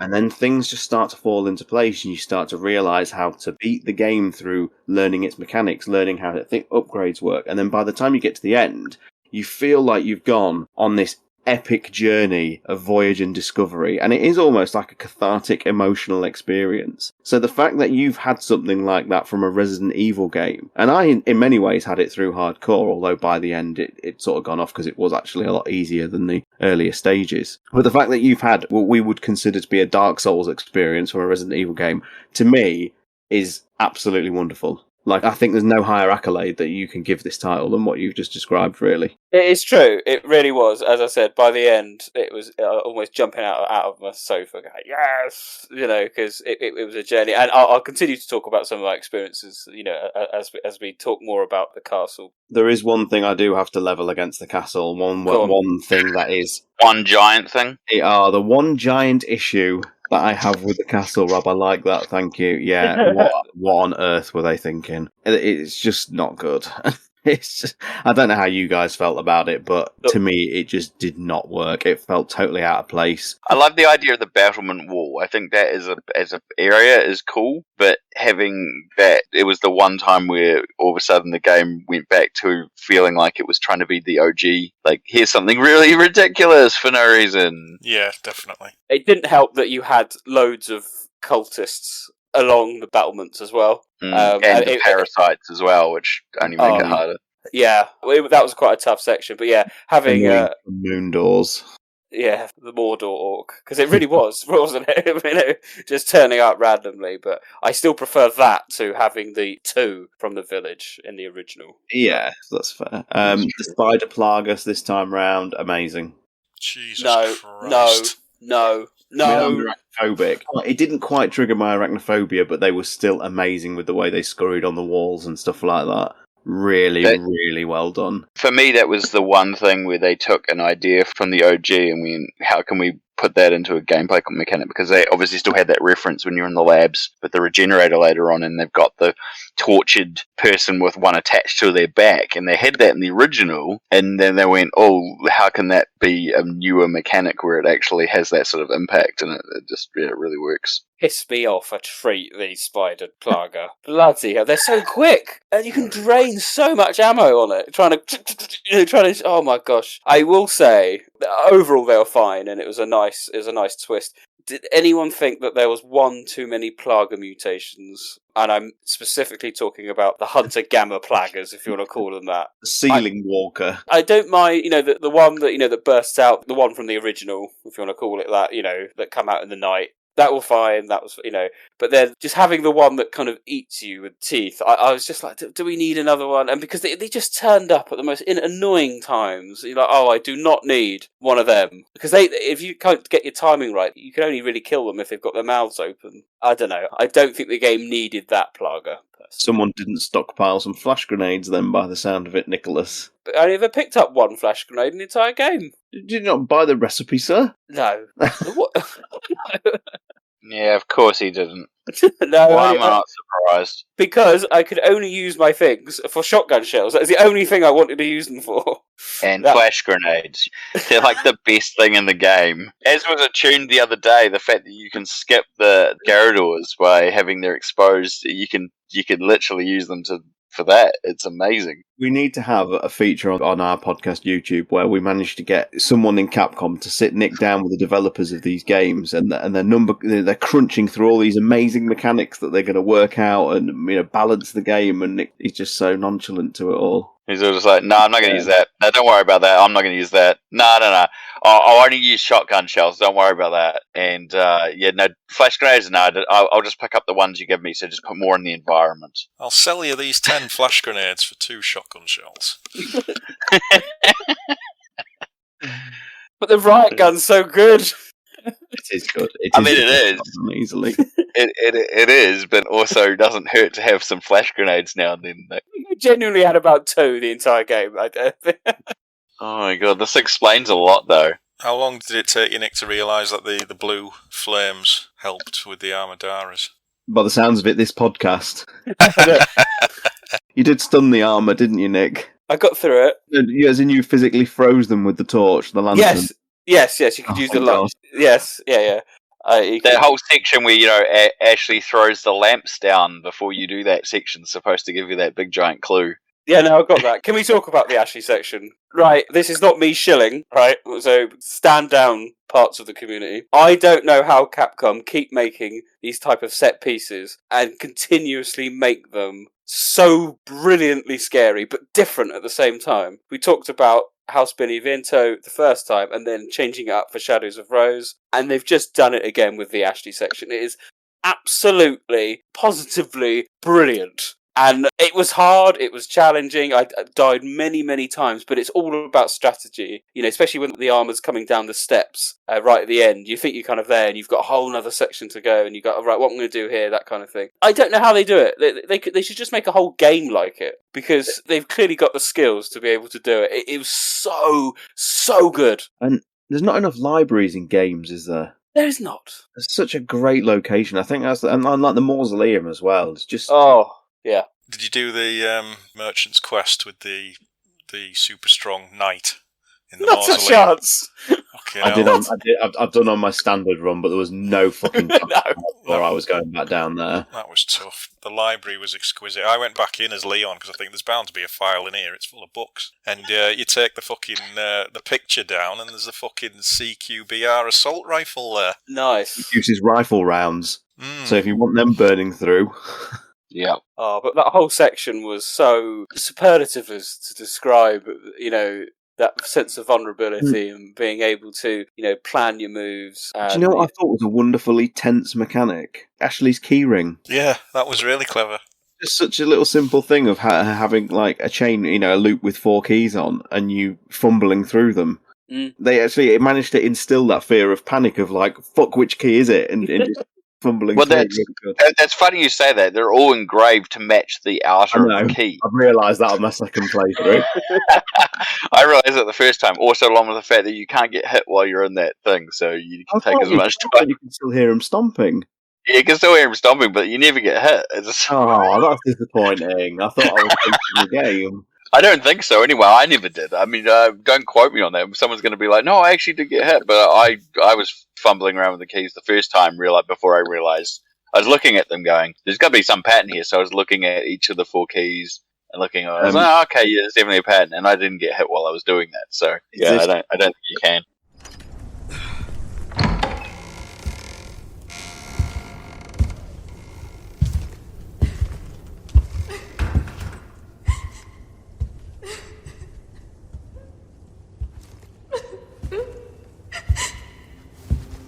Stay back.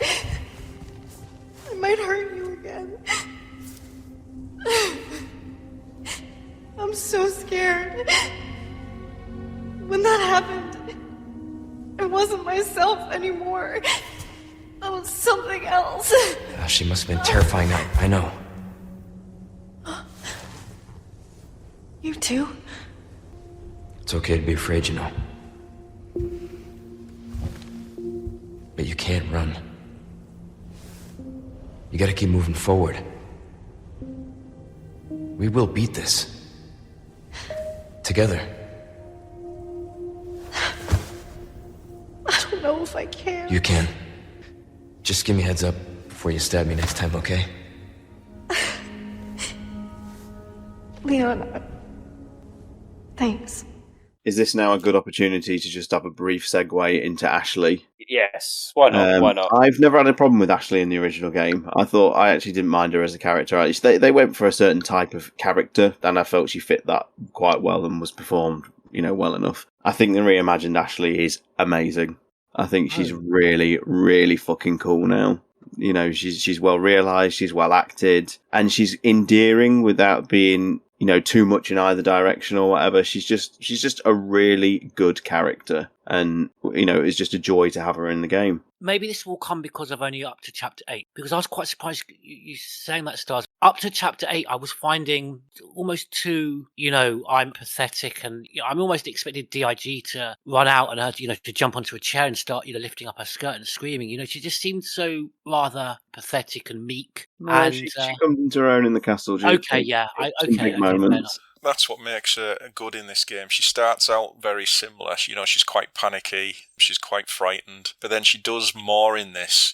She builds up a confidence by dropping ladders for Leon or turning switches or things like where she drives the digger on the island. Things like that give her a little confidence boosters. And she starts to say, we make a good team, don't we? And that alleviates some of her fear. And that's really, really good character development. Well, one of the things that the Resident Evil remakes have done well is how they cleverly invert aspects of the original games. We've said this before on the podcast, but like in the Resident Evil 2 remake, the original game starts off with the truck driver at a gas station and then he drives into the city. The remake 2 starts off with Leon and Claire arriving at the gas station and then they make a way into the city. It's just a clever way of inverting it and keeping you on your toes so you don't quite know what to expect, whilst also keeping in with the ideas and some of the imagery that you're used to. And 4 does this in numerous places, but one of the great things, and you've asked GT, does Ashley come into her own? Well, in the original game, Ashley gets caught in a cage trap, if you like, and Leon has to rescue her when you have to shoot the things off with a sniper rifle.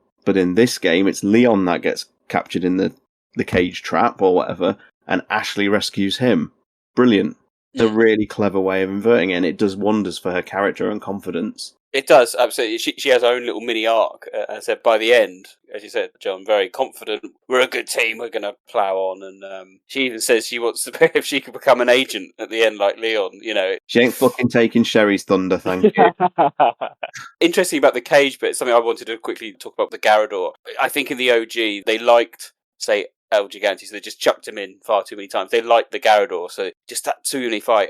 The fact that they didn't put Garrador in the cage, which is stupid. It was a stupid moment. I would just chuck in another one just for shits and giggles. I think they used the time they had better and made them a bit more effective as a result. Whereas, I think in the OG they just had too many. But yeah, Ashley was a great addition, and that kind of leads on to the castle's kind of like the tram system in it was ridiculous in the original, but this seemed a bit more plausible as a kind of fast travel type scenario, just to get one from one end of the castle to the other, and it worked in that sense. And then you had like the Novasters. We'll come to the B.O.W.s a bit more specifically, and the underground bit. And I think this is the only point where I wasn't 100% sure it worked from a geographical point of view on the runaway mine train, whatever you want to call it. I actually found that section quite fun, and there's nothing quite seeing like a chainsaw man on a runaway train going, trying to yank a chainsaw. For it, doesn't he? It's ridiculous. Like big head mode. Yeah. But what I appreciated was the graphical upgrades of the area and where you're travelling. It seemed a bit more believable that, this is where we're mining. This is where we're, excavating the Plaga. I just hope we get more of a commercial entrance, because it does seem odd. I don't know where all these Ganado are supposed to work, how they get there, which is fine. I'm sure there is. And then there's a nice little skip as well. If you have the rocket launcher, you can skip it all. You just fire at the TNT and blow up. You don't need to do the TNT stuff. You can just walk off. So that's quite an interesting skip. I was just going to quickly say, you do find that one file that suggests they've brought in like outside contractors, which have been helping with the excavation. and they've breathed in the spores and become infected as well. So that might explain why there's so many people down there. So many, yeah. I just think, I mean, in the original game, the amount of distance that you travel it is utterly nonsense. This was less, and you kind of end up back where you kind of started from, don't you, when you kind of climb back up again. And I don't know, it's a very minor nitpick. I just wonder, if perhaps it's a little bit more circular as to where you're going, but the actual environment that you're in and the change up from like the rest over stop and where the Dr. Salvador is and the Bella sister coming down as well, that was a nice kind of action set piece. Yeah. This is the notorious Chapter 4 bit that we were talking about earlier.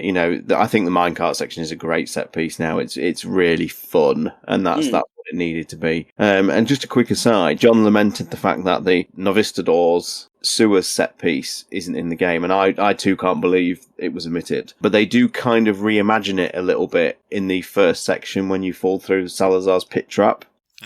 Yeah. When you're first wading through the waters in the massive underground cavern, and they're jumping out of the water at you, I did see that as a kind of recreation of that moment. So it's kind of there in some form. And another little improved area in that section as well was the tunnels where you fight the first Verdugo. They've now changed it into like a little laboratory where some of the experiments were being performed, and they actually give you an explanation for why there's liquid nitrogen tanks everywhere. So, I thought that was a nice little improvement. And that particular fight was pretty much shot-for-shot replication, wasn't it? It was pretty much exactly the same. Yeah, Verdugo even looks the same, doesn't it? We haven't really, again, talked about this, but the areas that are faithful are as close to one-to-one as the original remake was to the OG 96 game. Yeah. When it is faithful, this game, it's really faithful. They really do go for it. And I can see why people online, in particular, have been saying that they feel that this is the first remake since the original game that kind of takes that original game's DNA and just bolts on bits, as opposed to just reimagine it entirely.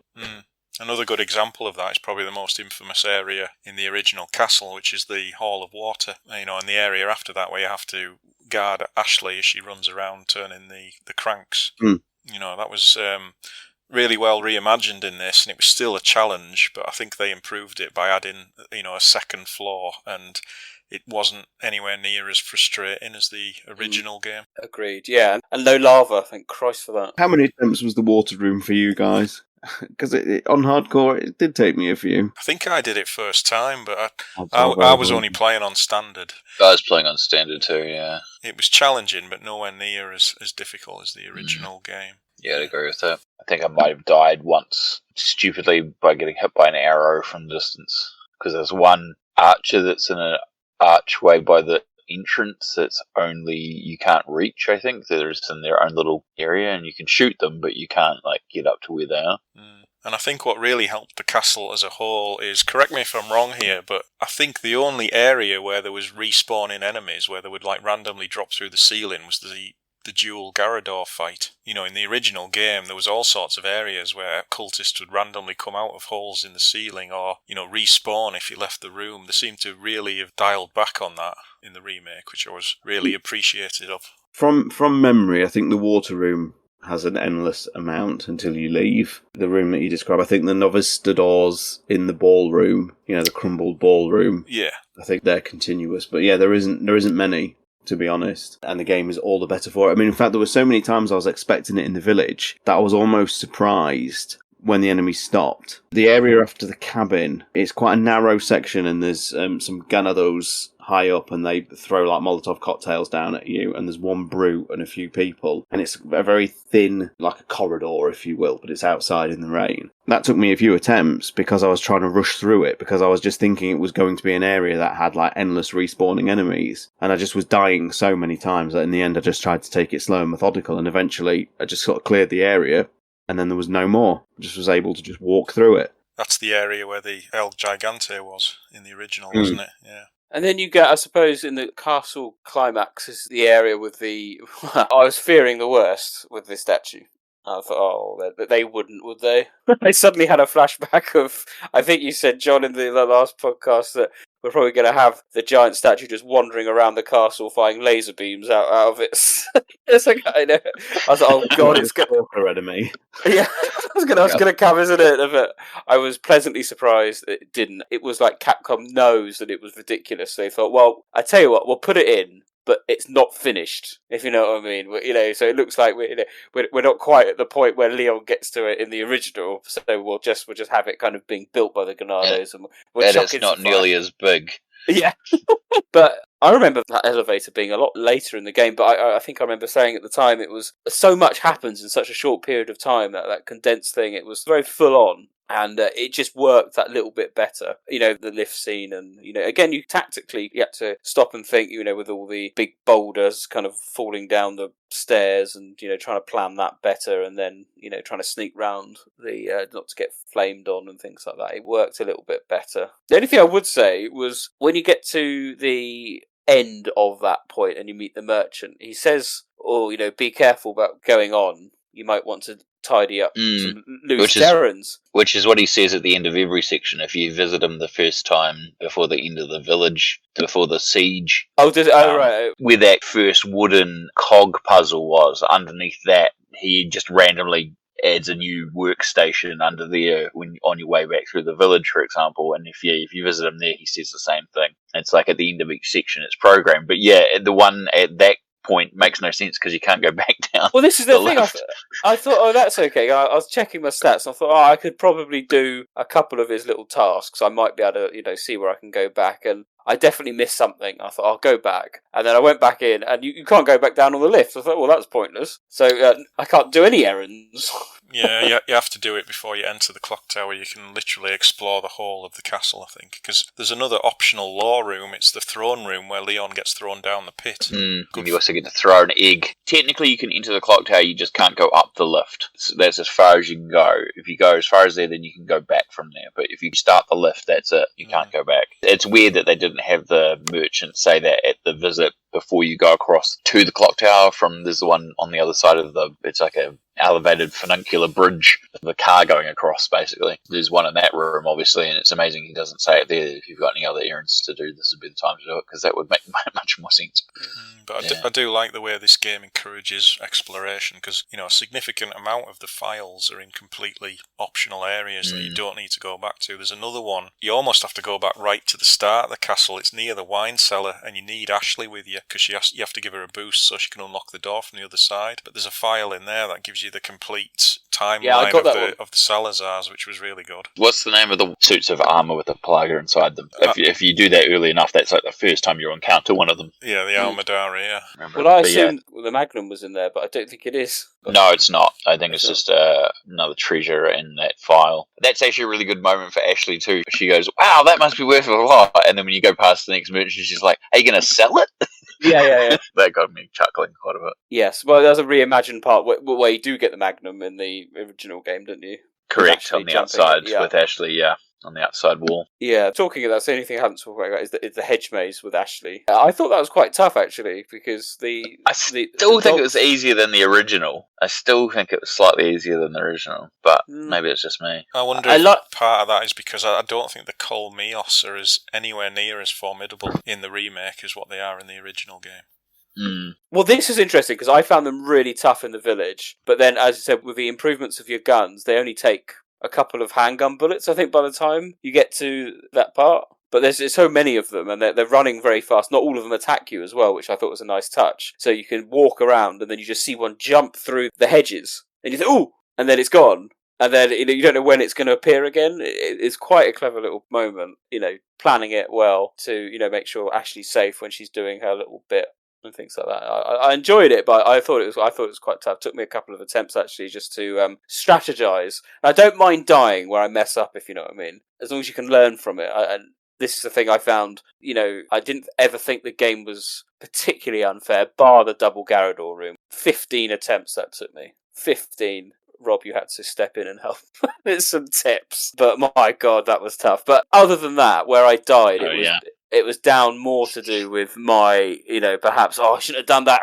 and you get punished, so that you can learn from it. It sounds like you wouldn't have had flash grenades to make it even easier anyway, so... No, I did not, no. I'm just wondering what were Rob's tips, like, press the dodge button. You've got a dodge button. No, I was telling him specifics on targeting, where to target, like a process of doing this, and this in this order, and then making sure he avoided as best as possible. And also with the enemies in the area, it's really easy to bait the Gyarados into hitting them by basically, if you stand in one of the side entrance ways where you can only go one direction, fire off a single shot at one of them that you hit, and then immediately walk backwards and duck. The enemies will come in your direction, plus the Gyarados, and they all pile into that room, and then the Gyarados start flinging their arms all over the place and kill all the enemies for you.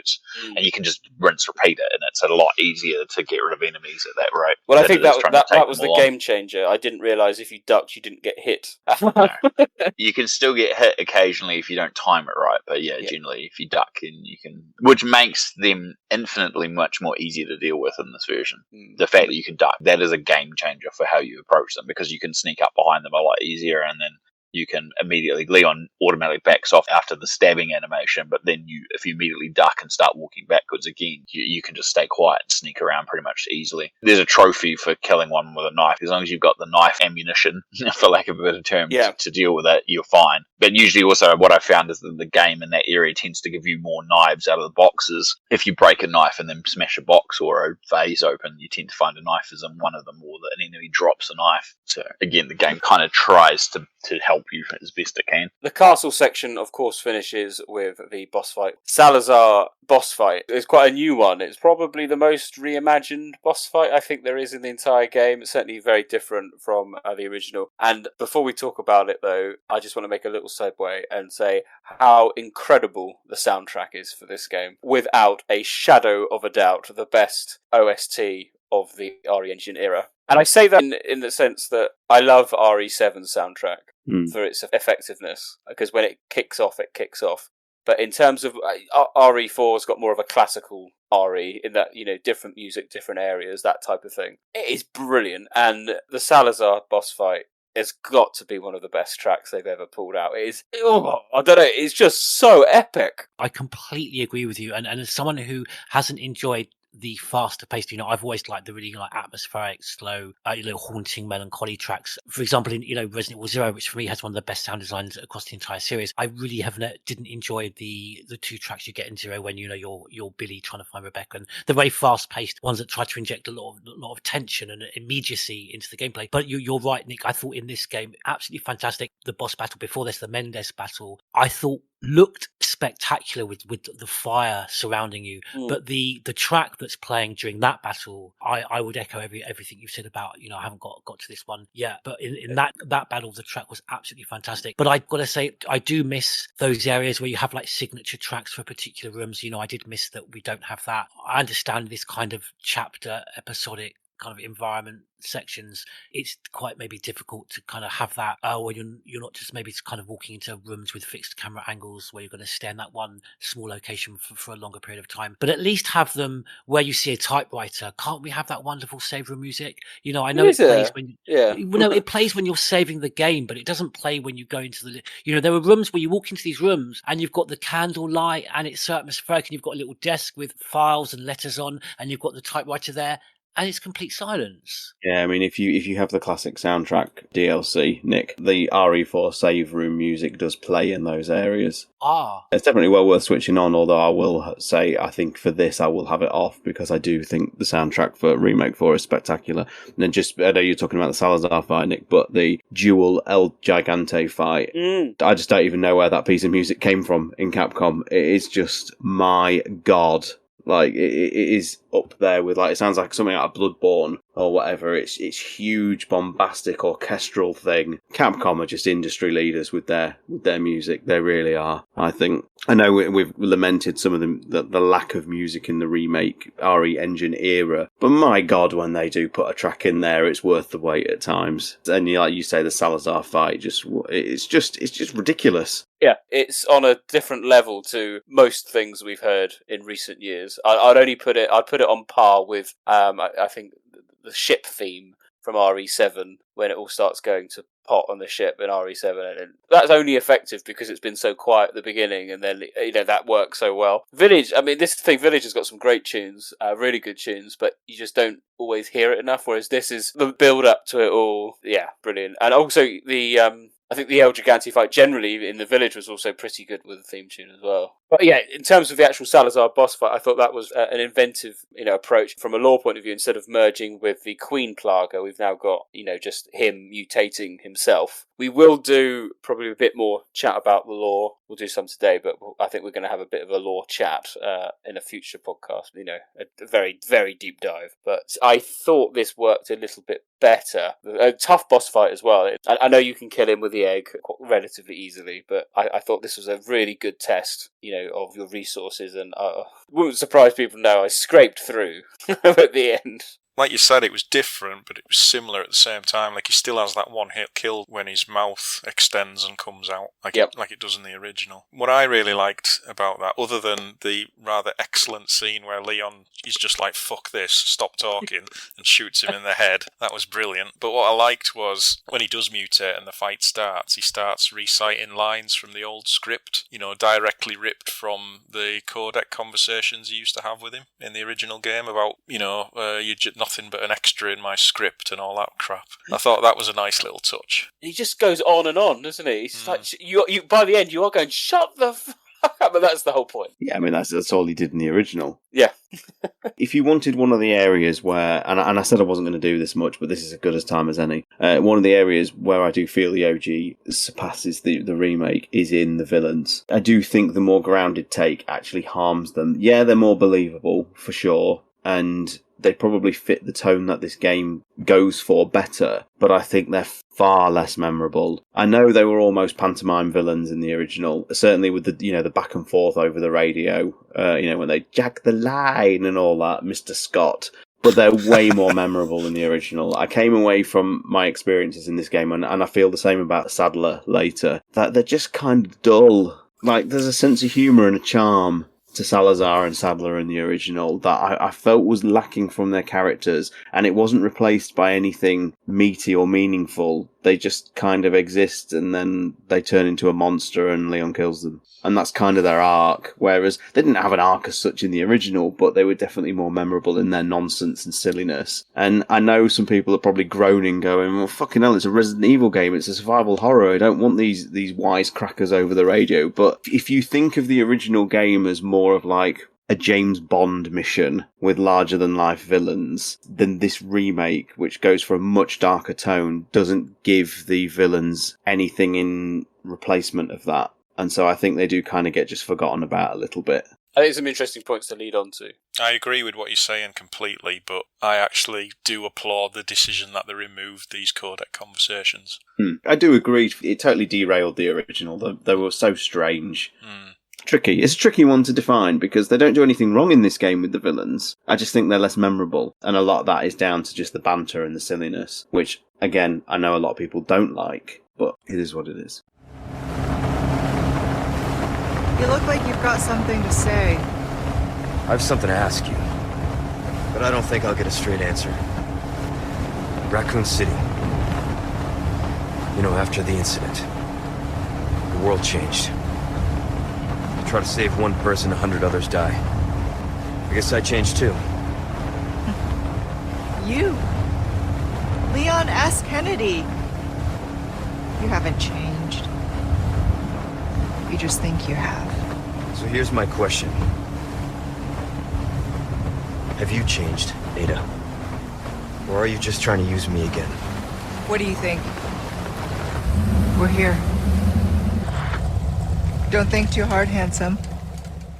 That brings us on to the final section of the game, the island, which historically for me has been the worst part of the game. And I remember you streaming it, Sean, for relatively recently, Original 4, and it's just so tiresome. The whole bit leading up to Mike and all, the onslaught in the kind of village type area. It's just so dull at that point. This game on paper looks the same. This version of it looks the same. But I think there's subtle differences that make it a bit more palatable. Even like the opening bit, which is never fun. They got rid of 2 Gatling gun Ganados and just inserted 1. And that just felt a bit more fairer. And strategically, you could use it. He wasn't that difficult to kill, but, the way it kind of lead him around and you could get behind him a lot easier than I felt than with the Gatling gun Ganados from the past. And again, they didn't overdo it with the Gatling gun either. In the original, they're just kind of there all the time. And I don't know. I just felt that the island, the fortifications, were just a lot fairer. It just didn't feel as tedious. And I found you're quicker at the lab section. John, you said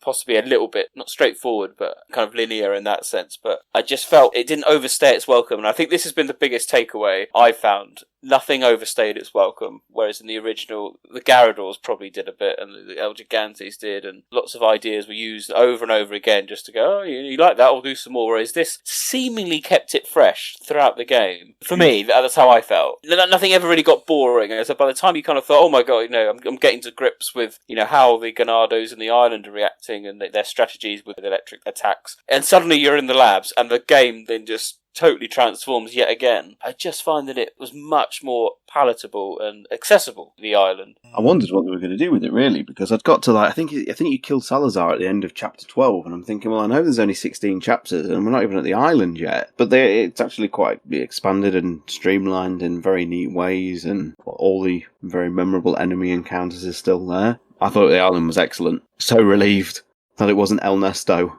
We were all collectively worried, weren't we, that it was just going to be reimagined as an umbrella facility and Sadler was going to be an umbrella scientist. And they didn't. It's so authentic, and that's the thing. Those people who were waiting for Resident Evil 4 to expand the lore in massive ways and fit much more in keeping with the series, there's a few additional extras which are probably welcome. There's a big one with Lewis. But for the most part, the game's actually really authentic and in some ways a little bit vaguer.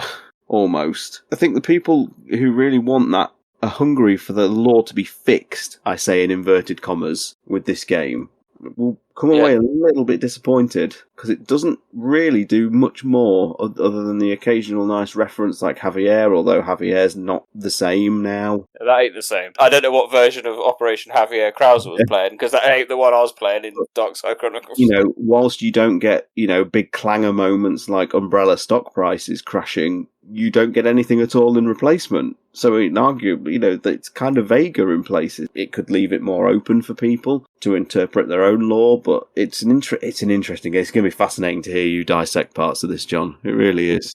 As much as I don't like retcons and things, I do like what they did with the lore in this. I think it added to it really well, and that, because obviously when the original game came out, all of us were so disappointed with how disconnected everything was and how vague everything was, and it makes me wonder how we would have felt about the original game if this storyline had been implemented. If Luis had been an Umbrella researcher in the original game, things like that. But just going back to the island, I disagree with you, Nick, in the sense that I've never understood why the island has always been so universally disliked. I just think it's a brilliant location. Unlike the castle, it felt real. It was so dirty and dank and everything was falling to bits, and there was no one more relieved than me when I got to chapter 13 and the island had retained its original aesthetic in this. You're right, it has been streamlined and it probably does improve the experience, but I actually missed the section where you escape on the truck and Ashley's driving and Leon's on the back. It's a silly section, but it's a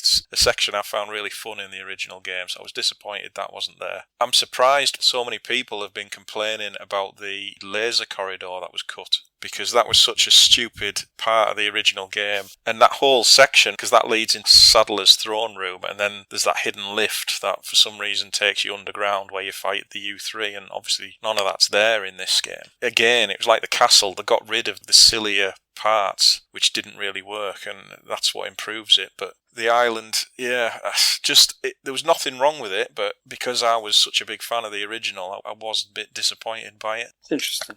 It's a bit like the section on the ship in Resident Evil 7. A lot of people dislike that, and I think that's probably one of the best atmospheric sections of the whole series. The Annabelle, I think, is great, yeah. Yeah, but a lot of people seem to dislike it. I mean, each to their own, I guess, but yeah. Whereas the village and the castle are probably improved in the remake. The island, I think the original still is just a little bit superior for me. I mean, I would tend to agree. I've never had an issue with the island as well, and back in the day, it felt like the island was the closest we had to like a classic RE experience. in many ways. I do think it's very cleverly remixed in this, but one of the greatest assets that the remake does is that each area is pretty much fully open until you get to a point, and the island's no different. You know, you can backtrack through big sections of the island, and obviously there's little quests and stuff that the merchant gives you. But if you look carefully enough, that original layout is kind of there in places, and all of a sudden you'll be going through an area that you've never played through before, and then you'll open a door and you're like, oh god, this is the room with the stairs. And that's really cool. It's kind of the stuff that the original remake did, where you would go through a section that is unfamiliar, and then suddenly you go, oh, I know where I am in the original game now. That's neat. Like, even when you literally first start on the island and you look at Krauser taking Ashley away, initially you think, oh, it's the same, but it's all different. And then you go underneath some caves and you cross a little bridge and it's exactly the same as the original. It's just in a different place. The island is probably the best example of remixing classic areas from the original, I think. I just think the flow worked and the structure worked. Again, nothing overstayed its welcome. He just kind of like moves on. Everything seemed a bit fairer. Even like the bits where they lock you in, and I think in the original they lock you in, don't they, behind the doors, and you've got to face hundreds of them in the pit. You know, that's not there quite there anymore. You can still go out, which is great, which means you get a bit more time to strategize, you know, see where you're at, you know where they're firing from. You think, right, if I can dash across there, I should be safe from the Gatling gun up there. Then I'll see if I can get a sniper shot off him. It gave you just that little bit more options to think about, which I personally appreciated. Honestly, Nick, the experience you've described is what I think every Resident Evil fan dreams of. It honestly sounds like you've been through an emotional journey with this game, and I think that's fascinating. I think the listeners are going to get a lot out of that. I had to note that someone on the Capcom dev team has been playing Last of Us 2 because and I know, Rob, this will probably land for you, the build-up to the regenerators, which is excellent in this, it must be said, is straight out of the Rat King stuff in The Last of Us 2 in the hospital, it felt like. Just in terms of pure build-up, and the atmospheric noises and the long sort of sterile corridors. There was a bit of a feel to that. I feel like that's partly an expansion of the original because of the areas it was in and the way that the sound design was in the original, but they've definitely not unnoticed that part as well, I would say. They were excellent in this, the regenerators. I think it was going to be a big thing the game had to get right. And they're fucking scary. They're Oh my god. Someone pointed out, and I think it's made the rounds in a few videos and photos, is that when you go past the lab, there's a room you can see one on a table that eventually comes through a doorway, and if you go past the first time while the lights are on, its eyes are shut, but once you change the power switch over to the other side, if you go back and have a look, its eyes are wide open. It's just staring at you. Wow. When you equip the bioscope and you're just walking along with that distorted infrared vision, it's absolutely terrifying. Is one of the best special effects I've ever seen in a video game. I think the game looks real when you look through that scope. I liked the fact that they kept basically the same sound, because that was an iconic noise. Oh, yeah. Like, no, that's it. That's even scarier. I thought there was one in the room with us. I think, if my memory serves me well, you get the scope quite early in the original. You trigger one, and then I think you get it. And so I thought I was doing really well. So I triggered one, I escaped from it, and then there's a lab room with a box. And I thought, it's in there, I've got the scope. And then I thought, I'm safe. Opened it up, and it was, I don't know, a bar of gold or something. I was like, well, this isn't going to help. Am I supposed to buy it now? And I was like, well, yeah, no, I did, because there was a scope you can. I was like, is that the scope? And I was like, and then you don't get the scope for a good amount of time after the regenerators. I think you get 2 regenerator encounters before it gives you it. Yeah. And you think, oh, well, okay, yes, they are killable, but obviously, you want to keep your distance. But you can't keep your distance. They've got, like, Bandersnatch abilities, haven't they? They just lunge at you 100 miles an hour. They've always had it, but they are much more capable of using it in the remake, that's for sure. I remember in the OG, you could, even on professional, you could run away. You'd turn your back, you do a 180 turn, and they were fucking miles away in the corridor. Whereas I was running on this, and I just happened to just turn around, and it was there. And I was like, fuck this. It was petrifying. I think the biggest groan I gave out was the bit in the lab where they're in the stasis tanks, and you manage to sort of sneak through without waking any of them up. You reprogram your card, and then all of a sudden, shitloads of Ganados come in throwing dynamite, and you just know they're going to get smashed, and you're like, oh, for fuck's sake. And they do, and they do get smashed. You go, what are you doing? How long did it take you to work out the wrench puzzle, Nick? Oh, my days. So this is an interesting story in the sense that I was pleased with myself because I managed to get to the status tube bit without being killed. And I left the regenerators just roaming the lab, so I was feeling quite smug. I thought, done it, got past it. Then, as you say, get to the last bit, we reprogram and it says you need the wrench. And I was like, right. And I was looking around the area, on the lower levels. There's no wrench. And I was like, where's the wrench? And then it was like, oh, in the files it says one of them has it. I thought, oh, no.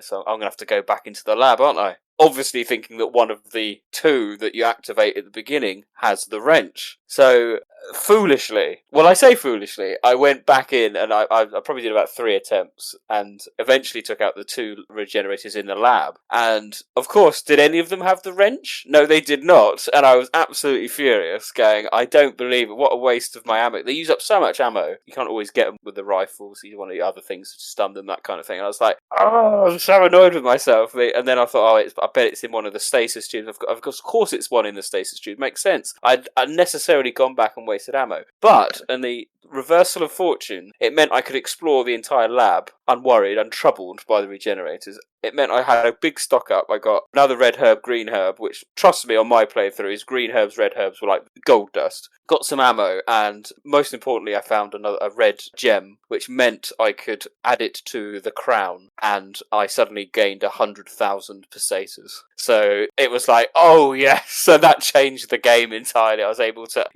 really, really upgrade some of my weapons at that point. So whilst, yes, it was a complete waste of time for the story point of view in going back into the labs to get not get the wrench, as it turned out, it proved to be the best decision I ever made in the game. And this was the point I was like, I am so into this game now. How dare it do this? But at the same time, I was so pleased it did. Proper risk-reward strategy for that one. And, ultimate payoff, which really helped going forward. But yeah, the regenerators. And then, of course, they had the cheek to suddenly turn some of them into Iron Maidens as well. What a brilliant twist that was. Because I'd read they'd been canned. I read somewhere that they'd gone. I thought, okay. And then suddenly... Yeah, it's kind of ace that it's almost... I know it's not a virus, but the Iron Maiden is almost like the V-Act for the regenerator now, isn't it? Yeah. Second form. Evil things they are in this. Brilliant. The first time I was not expecting it to explode and splatter like bits of itself everywhere at me. Well, I didn't think about it, and I turned around and was walking back the opposite direction, and all of a sudden I hear and bits pinging off the walls, and all of a sudden it was like, and I was like, crap. I do think there is one, I don't know whether it is a hardcore thing, and I'm sure listeners will be like, oh, he's just bad at games. I did feel one fundamentally broken moment, though, was Ashley with the lift in the disposal plant. The bridge, where you've got to keep the... that was tough. It just felt broken, because I couldn't get round in time. Yeah, you're supposed to shoot through the bars and not get round. I think the idea is that you shoot the first 2 or 3, and then you quickly run round, and you've got the regenerator behind you. But then usually you get around there, you're able to shoot at another enemy who's coming close, and she's still holding the bridge up. And as long as you time it right and they aren't any round to grab, you can get across. And then the best part is that it actually drops the bridge on the enemy as well, which is hilarious. I don't know if you've seen that, but it's so good. I've seen her drop the regenerator in. Yeah, she drops the regenerator in, which is really good. So yeah, that's how I think it's supposed to work, but it's definitely clunky. It's not the best organised. Because the thing is, I got halfway round. I dispatched the first few through the bars, like you say, and then as I got sort of halfway round, another one, I must have just either not killed one fully, or another one just came there's through. more. There is definitely more, yeah. But I couldn't get back in time to get a clear shot, and she was just captured and taken away, and I just thought, well, that's fucking harsh, that is. What I did took many, many attempts, and I got very jammy in the end, but yeah, you take out the ones with the bars, and then if you move to another point where she is, but by the bars, you can shoot all the ones that then run out to a point where no more Ganados come. and you haven't triggered the regenerator yet. So you get a pause point. You then trigger the regenerator. I then take out the regenerator, and you've got then time to then run around. And I tried this a few times, and then I can't believe how jammy I got, because I took out the regenerator, and then I was shooting, and I had no sniper rifle ammo because I was trying to get it through the bars. I was just firing aimlessly into the distance and hoping it works before it triggered the scene with her being taken away. And I think it got within a foot of the door. Because she suddenly became incapacitated. I thought, that's it, I'm done. I don't know what's happened, but it's because he dropped her, and I might have shot her. I don't know. But by the time she regained herself and came back, did the bridge, and then I went back, the kind of like the dropped ammo or whatever that Ganado dropped, it was about a foot away from the door that it would have gone, and I thought, frickin' hell, that was ridiculously close. So much I didn't even see the Ganado die. It was so off screen. I thought, not again. I don't know how I did it, and again, it was one of those real good fist pump moments. It's the first time it's come up, but what was people's opinion on the incapacitated mechanic versus Ashley having a health bar? The number of times Ashley was accidentally killed with a submachine gun was... I wasn't going with that. I found it more annoying. It was kind of that same thing we were talking about with the stun lock kind of thing. If it just so happened that two enemies were going towards Ashley at the same time, sometimes one of them could hit her and then the other one would immediately kill her or grab her, and it was kind of, slightly annoying. That was basically my main annoyance with it. I did find I struggled early on. I mean, even throughout most of my initial run with the loose and tight mechanics. Because tight, I assumed, would be very similar to the original game, where Ashley is basically bolted to your shoulder, and she will always be there all the time, and you don't have to worry about it. The amount of times I would put her in tight formation to stay close, and then just run, and then look back, and she's fucking miles behind. The reason being is that whenever the enemies come in or you fire a weapon, she ducks and crouches to the ground, and it takes her a while to get back up. Like, she kind of ducks under, and then she doesn't move very fast. She catches up really fast once she's on her way. Like, it's kind of, I think the game cheats it a little bit. She has super speed, but it's only sometimes and not other times. I've had it even when I've just been running around, there's no enemies, and I've gone a particular way, and all of a sudden I get, Leon, where are you going?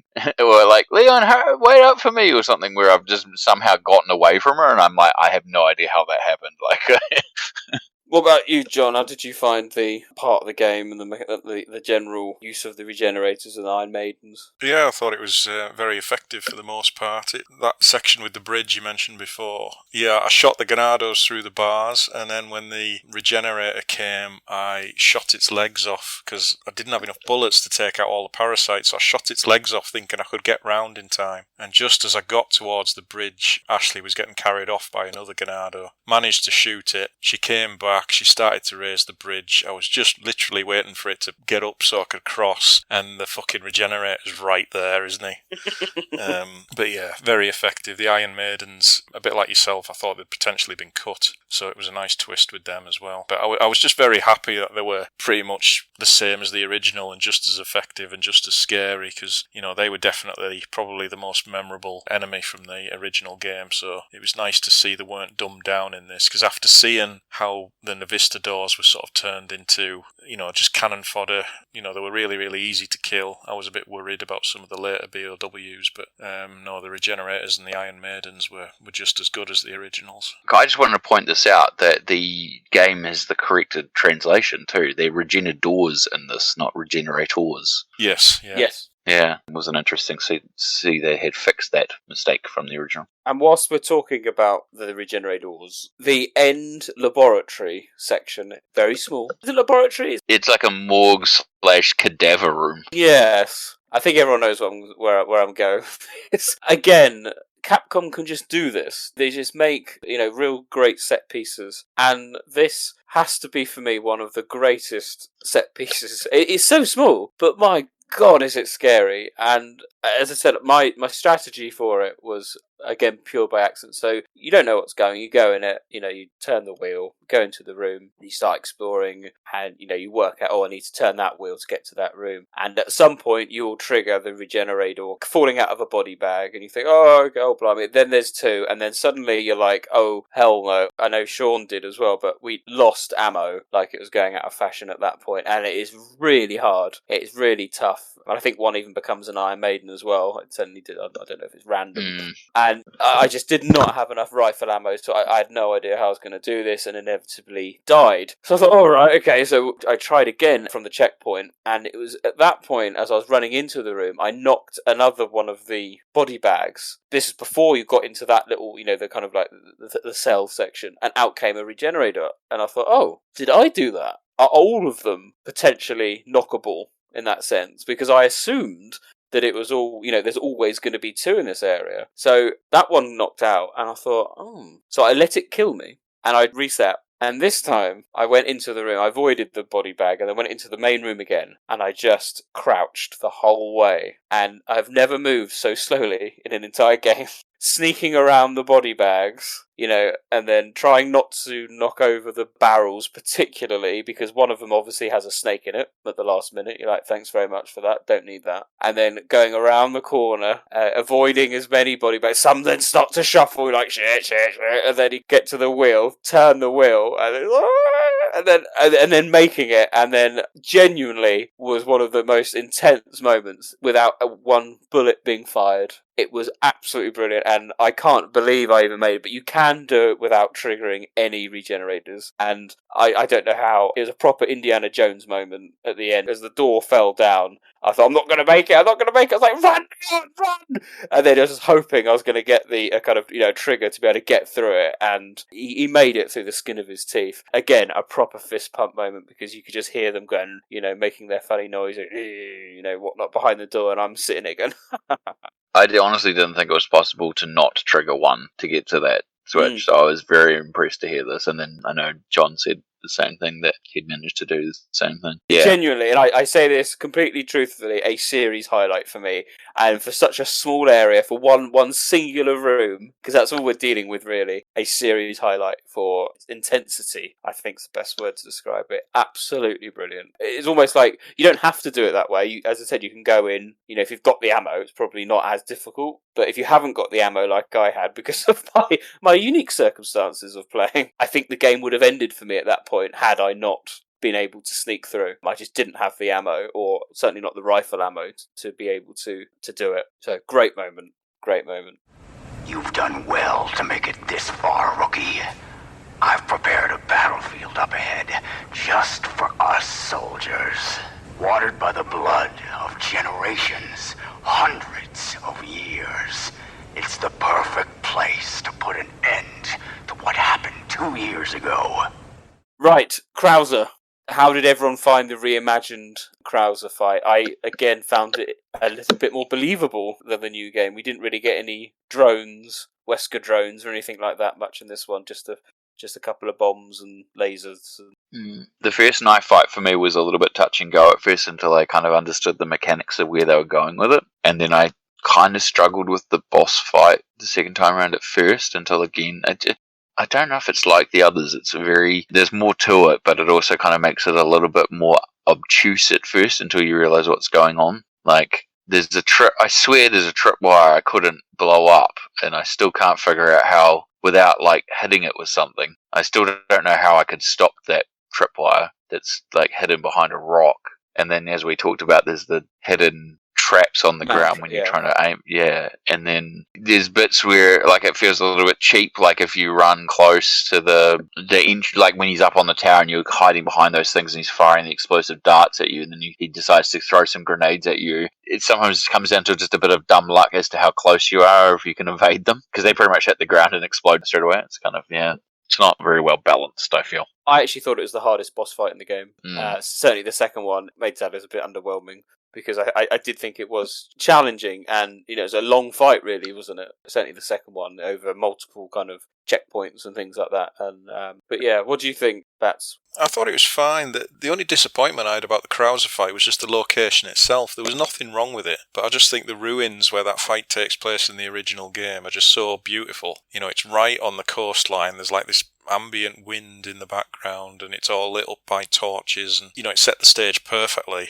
And I'm always sort of on edge on that fight because he moves so fast. And I know the remake, it's very similar. I don't know if it's just the improved controls or what, but I just found it a lot easier than the original. The first fight with the knife, yeah, that was really well done. I think it was a good idea to move that fight forward and have it in the castle. Krauser as a character, I know we'll get on to later on. The only discrepancy I have with the new law as well is his mutation, because as we all know, dominant Plaga holders can have these unique mutations that they can trigger at will, and obviously his mutation here is the same as the original game. In fact, it's actually both his arms this time. Was it both his arms in the first one, or was it just one arm? I can't remember. No, just the one. Yeah.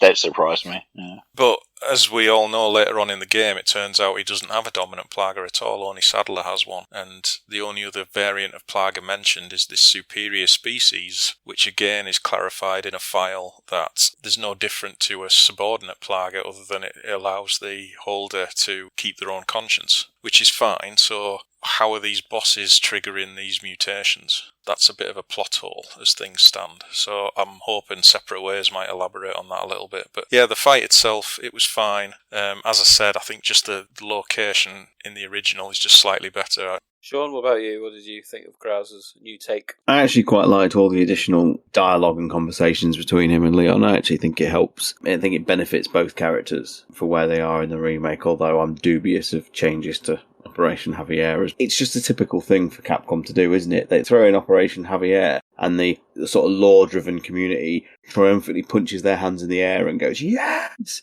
And then within like 2 minutes, it establishes that Operation Javier is very different from the lore we see in Darkside Chronicles, and then you go, literally 2 minutes later. But, it is what it is. I've been a big supporter of the parry mechanic, so the knife fight I thought was excellently reinterpreted for this release. The fight itself I struggled with quite a lot on hardcore until I unleashed the EX upgraded Killer 7 on him and killed him in 7 shots. It completely removed any danger or any fear of that boss. In terms of him as a character, I think he's realised reasonably well. I know a lot of people are mourning the lack of Jim Ward, but I don't like to compare voice actors' performances too much because I think they're trying to do something different with these interpretations of characters. And I think the new voice actor was perfectly serviceable for the character. And in many ways, I actually think, despite preferences to the OG, I actually think this Krauser is probably a better version of that character because there's just more there. They go to the effort of actually explaining a backstory, where in RE4,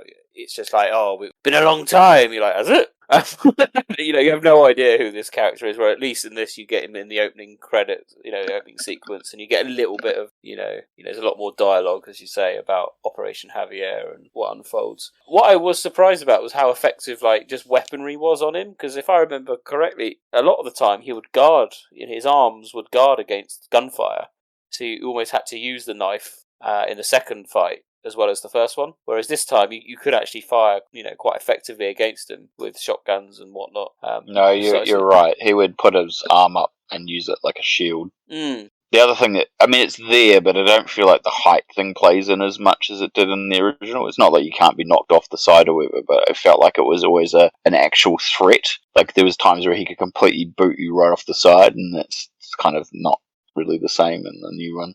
Yeah, no, that's true. It also loses its sense of urgency because you don't have the countdown to the whole place blowing up in this one either. Mm. Well, that moves us nicely then, actually, because we've started talking about some of the characterizations. We can talk about then perhaps the character of Sadler, which will be a kind of nice way of tying up the end sequence and him. Because realistically, that's the only time we really see him in the kind of end of the island bit, where we are really introduced to his power and just being able to control Ashley with relative ease, and we meet his disciple, white cloaked people, which kind of follow him around, and you're kind of introduced to that element and how the Plaga works, I suppose, in that sense. And he's very different to Sadler. He's quite jovial, I suppose, in the original game. Oh, you foolish America. You don't quite get that anymore. Now it's all deadly serious. It's all very, very religious in that sense, isn't it? It's all like, well, you have rejected the holy body or that kind of thing. He's very into the cult, more so than perhaps I ever got the impression he was with 4. I always felt that he just using it as a tool to get what he wanted, whereas this, I felt he was devout himself. That all ties in with his family history now. Which it does, yeah, so that's nice. History on the island and everything. Yes, that's true. That was quite nice. And then I really, really liked that kind of end kind of sequence, the sanctuary, as they called it, which works, as I said, aesthetically, it works really well. It's like, this is the holy part, and you've got the history of the Los Illuminados. They are founded on the island. So it 100% makes sense as to why you've got this sacred area, and why, when they discover the Plagas, you've got this lab, which is probably the first lab, which becomes Lewis's lab. But as I said at the beginning of the podcast, it felt weird that, why is there a lab here? But you go, actually, no, it works. It works from that point of view. The whole build-up was great. It was in the room with the Amber, when you do see Sadler and his disciples, that it hit me at something like chapter 14 are we in at the time. They've reworked the initial cutscene with Sadler that happens in the church right at the beginning of the original game. Yes. They've moved it right to the end of this game, and it just goes into what I've said before about how lessen the presence of these villains is in this game. I don't think it's massively a problem, but Sadler's established far earlier in the OG than he is in this. Yes, he almost suffers a similar fate to Miranda in Village. You never see Miranda until right to the end. It's like, oh, I'm the baddie. Are you? Okay. They have a bad habit of doing this. It reminded me a bit of Resident Evil 5, where they don't introduce Wesker till chapter 5-3, pretty much right at the end of the game. I do think Sadler suffers a little bit because we don't have any proper interaction with him till so late on the game. But then I think what adds to his character is the fact we get so much more history about the cult itself and Sadler's ancestors on the island and this whole doctrine of the Los Illuminados. I think that aided his character a lot. With Salazar, he's almost like looking up to Sadler, isn't he? Oh, tell him I've done well or something. He's almost like looking for that kind of adulation, if you like, from Sadler. So he's almost like this kind of mythical being, even within the own ranks. But yeah, it was quite interesting. And of course, we do get the boss fight that we aren't privy to, which is straight out of kind of separate ways, isn't it? So with Ada, so I suspect that's going to come back as well, and then that of course leads into the final boss fight. As I said, after Krauser, I thought it was a bit of a cakewalk, really. I didn't think it was particularly challenging, and it wasn't that much different. The mutation was quite similar, still the same sort of thing with the kind of resting eye thing and stabbing that, then aiming for the individual eye things on the legs. I don't say it's underwhelming, but after the great boss fight that was Salazar, they could have perhaps done something a little bit different, maybe. I think the original Sadler battle far supersedes the one in the remake. Just because you can do more and make it more epic, or, grander, bigger, doesn't necessarily make it better. And I think the Sadler fight in the original is one of my all-time favourite endgame RE boss fights. I think it's a really well-conjured set piece. And the remakes is fine. I didn't appreciate the addition of the novice Stadors. I generally don't like it when bosses have enemies supporting them, but I think they've added them in as a resource gatherer because they drop a lot of gunpowder and things like that. I found the soundtrack was weaker, and I really thought they were going to remix it because when the fight starts, Ada stood side by your side, and I thought, they're going to do something really cool here. They're going to have Ada fight side by side with you actually in the boss fight itself, and it's going to be a really very cleverly remixed version of the classic fight. And then she just disappears, as she did in the original. And I found that was disappointing, and I felt like in the original, just the way it played out in the original, in the rain, with the massive soundtrack playing, the fact that you could use some of the environment. To my knowledge, you can't, swing in the girders this time and knock him down. He's a bit bullet spongy this time. Takes a lot of abuse. Yeah. I just felt it was needlessly prolonged for what it was. And then you get the additional bit now where I thought, if I die here, I'm going to quit the game, honestly. The bit with the tentacles smashing down and you're locked in place. I thought, if I fuck this up, I'm just going to put the controller down and give it up for the evening. Because at this point, it was like 1:45 in the morning. And I thought, I'm going to be dead for work if I don't get this done now. And I think it's fine. And I'm pleased the design was faithful. But gosh, isn't it strange to see Spider Salazar so close to Spider Miranda? Similar. Rob, what did you think of the final Stadler encounter? It was a bit underwhelming, to be sure. I don't think I enjoyed it that much compared to the original. I mean, I like the layout, minus the beams being able to be hidden and everything, but yeah. While we're just talking about Sadler, I was reading an interview with... sorry, it wasn't an interview, it was Nick's stream that he did the other day with the RE4 cast, and they had the chap who plays Sadler on there. And they asked him what his inspiration was for the remake version of Sadler. And he said it was Palpatine from Star Wars. And I thought that was really interesting because when you actually break it down, he is quite similar in sort of tone and how he speaks to what we then see Spencer in RE5. And I think this is one of the reasons why I find Sadler a little bit underwhelming in the remake. Because he is just kind of like Palpatine.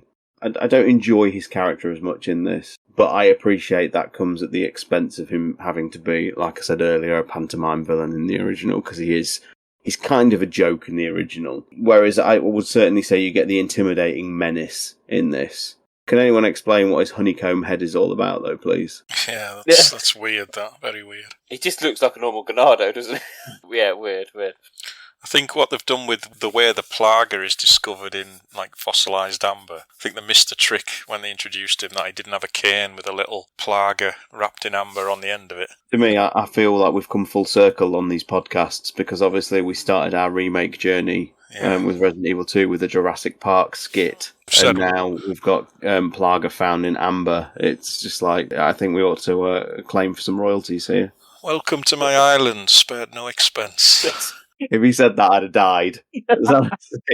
Right, someone we haven't spoken about at all, Ada Wong. And there's been a bit of, sadly, has to be said, a bit of backlash against the voice actress. Dare she have the audacity to not be Sally Cahill? Although I think that's probably her parents' fault more than hers. But obviously, because I was aware of a point of issue, people found it objectionable. I checked out some of the cutscenes involving Ada Wong, and to me, it reminds me very much of when Michelle Ruff was specifically directed by the voice director to voice Jill Valentine as very stoic. You know, when Michelle Ruff was Jill in Revelations, I thought that her performance was absolutely fine. It sounds to me like she was very much directed to give that kind of sort of cold, almost unemotional cadence. And you know, if you actually break down the character of Ada Wong as she presents herself in the series, I thought the voice actually contextually works well. I didn't have a problem with it at all. Yeah, I mean, it's a difficult one because, being brutally honest, do I think this is the finest representation of Ada we've had in the series? No, I don't. But I don't blame Lily Gao for that one bit. You know, you have to appreciate that Sally Cahill's performance as Ada is not only big shoes to fill, she's an iconic character in terms of her design and everything in the original RE4. Yeah, I know she's not in the campaign that much, and she's actually in it a little bit extra in this one. She actually has a couple of extra scenes in addition to her original appearance. But this is a dramatically reimagined version of the character, and that's more in keeping with what, you know, where she was in the second game. So to blame all of these issues on the voice actress that plays her is wrong. The problems with Ada come from more of a writing and, you know, story development point of view I have in this one. But I had the same issues with Ada in the second remake. I found her, you know, a dramatically different character to who she was in the original RE2. I don't blame the voice actors for this. They're just doing a job. I've actually quoted your interview with Michelle Ruff a few times, GT, because hearing Michelle Ruff in your interview, she's a very bubbly and very infectious sort of personality, and that none of that comes through when you hear her performance as Jill. And if anyone saw like Lily on Nick's stream the other night, she's lovely and absolutely not at all to blame. And yeah, I'm disappointed. I'm disappointed in so many people. But it's not the first time we've had to address this shit on the podcast, is it? I would agree. I mean, even before all this controversy came to light, when I played the game, I didn't think there was anything necessarily wrong with the performance of Ada. It's just the character's written all wrong. It's very much a believable extension of the character that was introduced in Remake 2, and Ada Wong is probably the biggest element of these remakes that Capcom have really misjudged, I think. I would say Ada in the original Resident Evil 4 is probably the definitive performance. When you look at her scenes in that game, She is so mysterious, and she has that playfulness about her, and there's just none of that present in Remake 4. She's very dull, she seems bored, and again, this is not Lily Gao, this is just the writing. What to me is the weird dichotomy between that is that she still does some things that the OG version does, and I think that's what really throws you off. Like when she gets to the island and ditches Leon, and the way she does it's supposed to be in a playful nature, but the way that it's performed, the way it's been directed, the way the character's been written doesn't gel with the playful nature that she's portraying, and those things just kind of clash. Yeah. And so again, it's not her, it's not how she's voicing the character, it's how the character has been asked to be performed and expected to be, and then they put her in these situations where she continues to act like the original, and it's kind of like, well, hang on, these things don't match up. It would be like Leon spouting off endless, ridiculous catchphrases the entire time through the game to almost make up for the fact that he did it a few times in the original, and now he does it all the time, even though the tone is all over the place. You'd be saying the same thing about his performance if that was the case. Yeah. You'd just be like, what's going on here? It seems to me from the opening scene that I saw with her interaction with Luis, it seemed to be like a very overly serious take on the character, and maybe that's where the sound direction comes from. And that's what we mean. It's exactly that. But then her character still portrays this idea of playfulness occasionally, which doesn't fit with the tone that she speaks, and that's a directional thing. The final bit with where Leon rescues Ashley and they try and make their escape, and Ada turns up with a TMP or whatever and starts blasting the place to bits. That actually has a little bolted on extended moment. No, sorry, it's on the construction tower when Sadler manages to sort of start choking Leon. And this more grounded take of Ada, this more way serious tone that they've given her, completely threw me when she basically Spider-Man'd Sadler with a hook shot, because all of a sudden I'm seeing the Ada we're used to. And the two just don't juxtapose well, because one minute you've got grounded, very serious spy, and then you've got acrobatic Spider-Man style, it seems strange that they've kind of lent into both and sort of achieved neither. I'm at a loss to describe how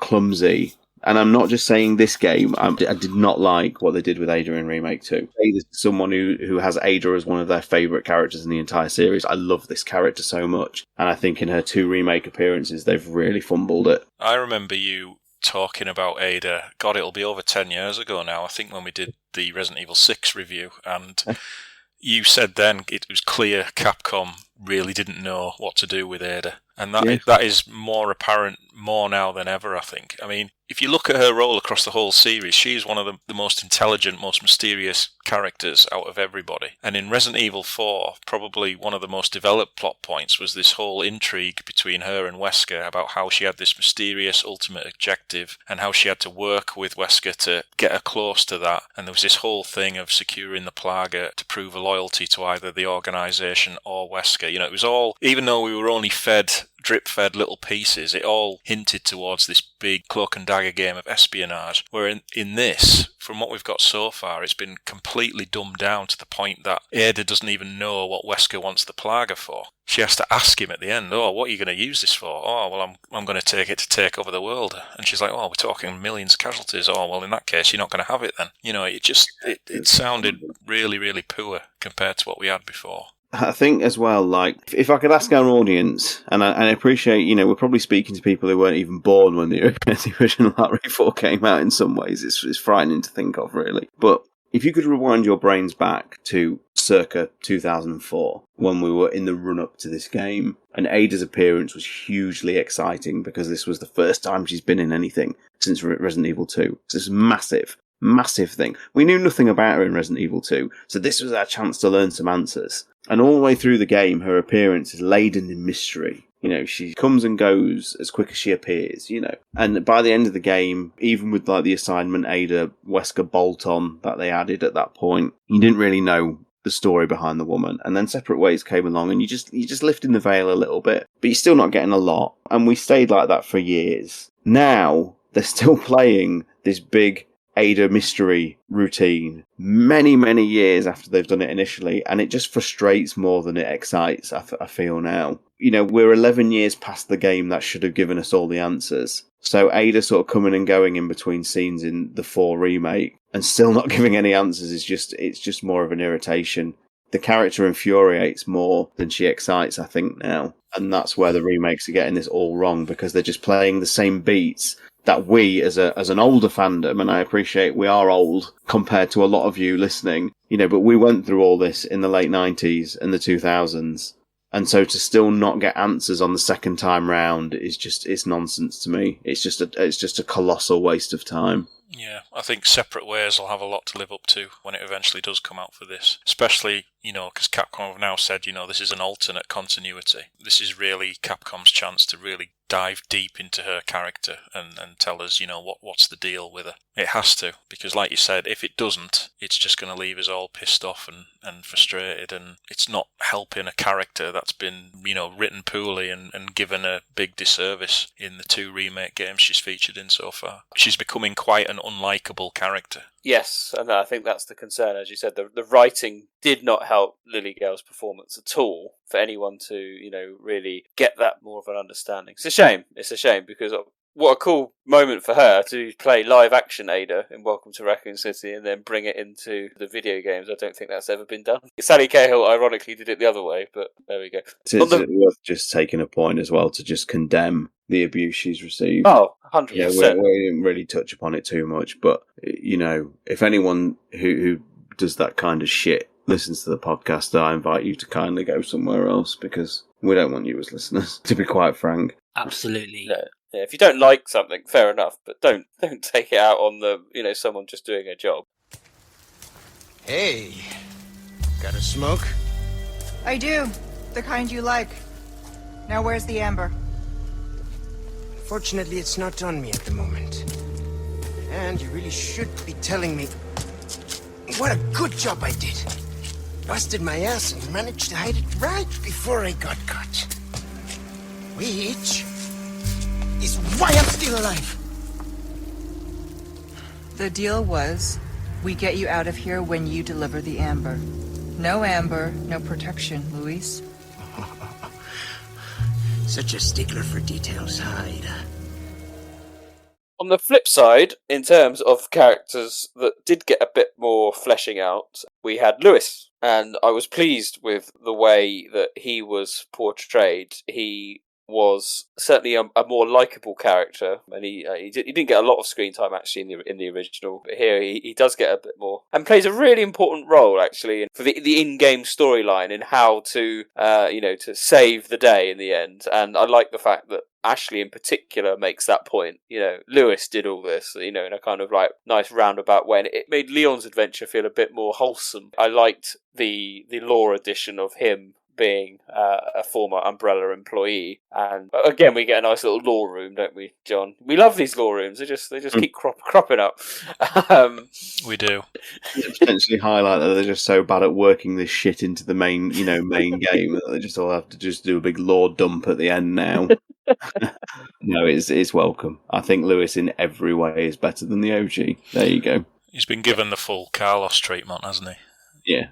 Yes, yeah, absolutely, yeah. Not only did he get a new surname, he got more of a backstory just to add to him. And yes, part of the Nemesis team, which was well, I mean, if that's not a callback to the forum days of Plaga theories, I don't know what is. Yeah. This must have been a bullet dodge for you, because I mean, it's easy to say now after the fact, but I predicted that this interview with the RE3 director where he said, yeah, Nemesis is based on Las Plagas. I just didn't believe it, even though it came from a pretty authoritative source. I just thought, well, that just doesn't make sense in any kind of capacity, because it would change so much of the background lore. And I must admit, when you first find out from Hunnigan that Luis was a former Umbrella researcher, I thought, oh, God. But in credit to Capcom, they didn't let that overshadow his character. It was kept largely in the background, and what they actually did with him to tie him to the Nemesis lore was quite good, because it doesn't change anything, it doesn't affect anything, there is no retcons. The Nemesis has absolutely nothing to do with Las Plagas. All it means is Lewis worked with Umbrella Europe at the 6th Laboratory in France whilst the Nemesis project was ongoing, whilst they were exploring and creating artificial parasites to try and improve the Tyrant's control system. And all that's happened is when Lewis has left Umbrella, he's taken that knowledge and applied it to the Plaga research. So it's kind of the other way around from what we all feared was going to happen. And it was a nice way to tie him into the established lore without changing anything and without causing any retcons. So, bravo Capcom in that respect. I thought it was really cool. It gives him a great arc as well now because he's on a quest for redemption, really. He's not just a cop from Madrid or whatever. He's actually someone with a conscience who appreciates the stuff he did before was kind of nefarious and not good. And this is his chance. It works really well.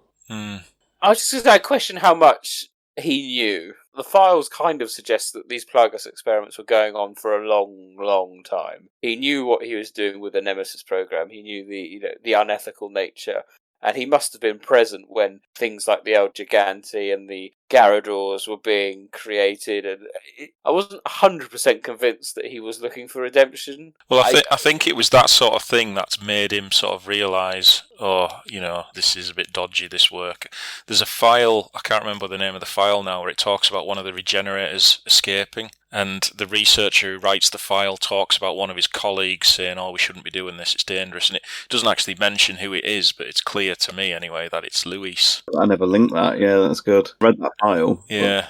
It's when he discovers the amber and the potential of the amber that he realises, just how dangerous Sadler's plan is. And he has a bit of a moral dilemma, doesn't he? He says in his journal that, if everyone does get taken over by the Plaga, is it a bad thing? Because it'll get rid of, global conflicts and everyone will be on the same page. And then he thinks, well, hang on, no one will have any free will. And you can tell he's having a little moral battle with himself. So it's explained a lot better than it is in the original, because in the original, we just don't know anything about him. And you obviously have the whole backstory with his grandfather as well, which was a nice little tie-in. So yeah, I just think his character's improved 100%. Yeah, and as you rightly called out last time, his departure, which we now know, it was revealed in that trailer if you looked hard enough, but his departure is at the hands of Krauser, which is so much better. Yeah. And it also makes Krauser more of a tangible threat now. As well. It benefits two characters, because his death in the original was just a bit of a joke. Even from Sadler's point of view, it was just nonsense how Sadler dispatched him. Yeah. With his appendage, it's safe to say. Whereas Krauser knifing him in the back is brutal, it's cold, especially when you've just bonded over a minecart chase. Yeah. As you do.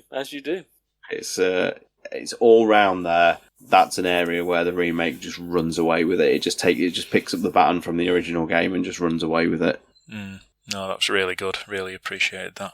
Going back to Krauser briefly, I think Krauser was the whole Operation Javier thing is exactly what I meant during the introduction when I said that some changes that are just baffling, that just make no sense. I cannot understand why they did this. I sort of suspected they might drop the whole Wesker wants to revive Umbrella thing simply because it doesn't go anywhere in the original lore, so I wasn't surprised to find that was the case. But why change Krauser's backstory? I don't understand why they retconned Operation Javier. I don't really understand how it's meant to improve his character, because the power he goes on about, at first I thought he was still talking about the T. Veronica virus, but he's actually talking about the power and the audacity of the US government to wipe out their own men. That's the power he's talking about, and he doesn't seem to be affiliated with Wesker or Ada at all now. He seems completely devoted to the cult, and I just find it such a bizarre change, because it was a really intriguing plot point in the original, and it was obviously fleshed out so well with Operation Javier and Darkside Chronicles, so I really don't understand why they changed this at all. It doesn't benefit his character at all. I'd really like to understand the reasoning behind that creative choice, because it's just utterly baffling to me. I got the impression that this version of Operation Javier didn't include B.O.W.s in the slightest. Well, yeah, it's peddled as like just an operation to remove South American drug cartels, doesn't it?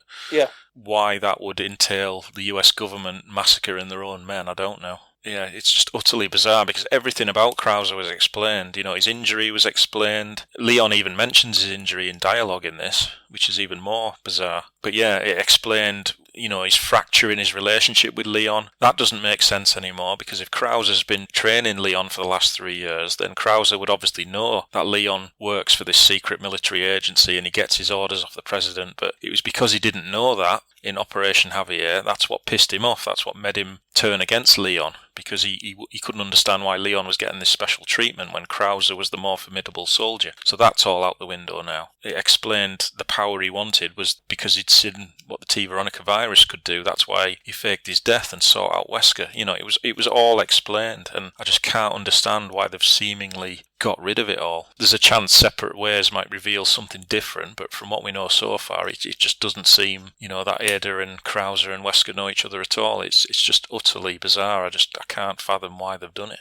Yeah, it is a mystery, and there is some people saying, let's make Operation Javier the DLC, so we'll have to see. I think finally, in terms of characters, it might be worth discussing the main character, Leon, who I think is very well performed by Nick. He brings certainly his Remake 2 style with a bit more professionalism, as you would expect from someone now in the role of the president. And I think, Sean, you've mentioned before that it's actually ironically a bit more closer to the degeneration Leon that we see. I think if you look back through the canon timeline that we know, the prime timeline, whatever you want to call it, after the events of Resident Evil 4, we obviously go on to degeneration and then Infinite Darkness. Am I right? Yes. The Leon we encounter in Degeneration, as we tore him to shreds on our commentary, is very stoic, very no-nonsense. It has no time for wisecracks. So if you do like a canon playthrough of the series and incorporate the movies, Resident Evil 4, classic OG4, is very jarring in terms of him with his no thanks bro and very light-humoured, wisecracking secret agent that he is. This character ties in way more with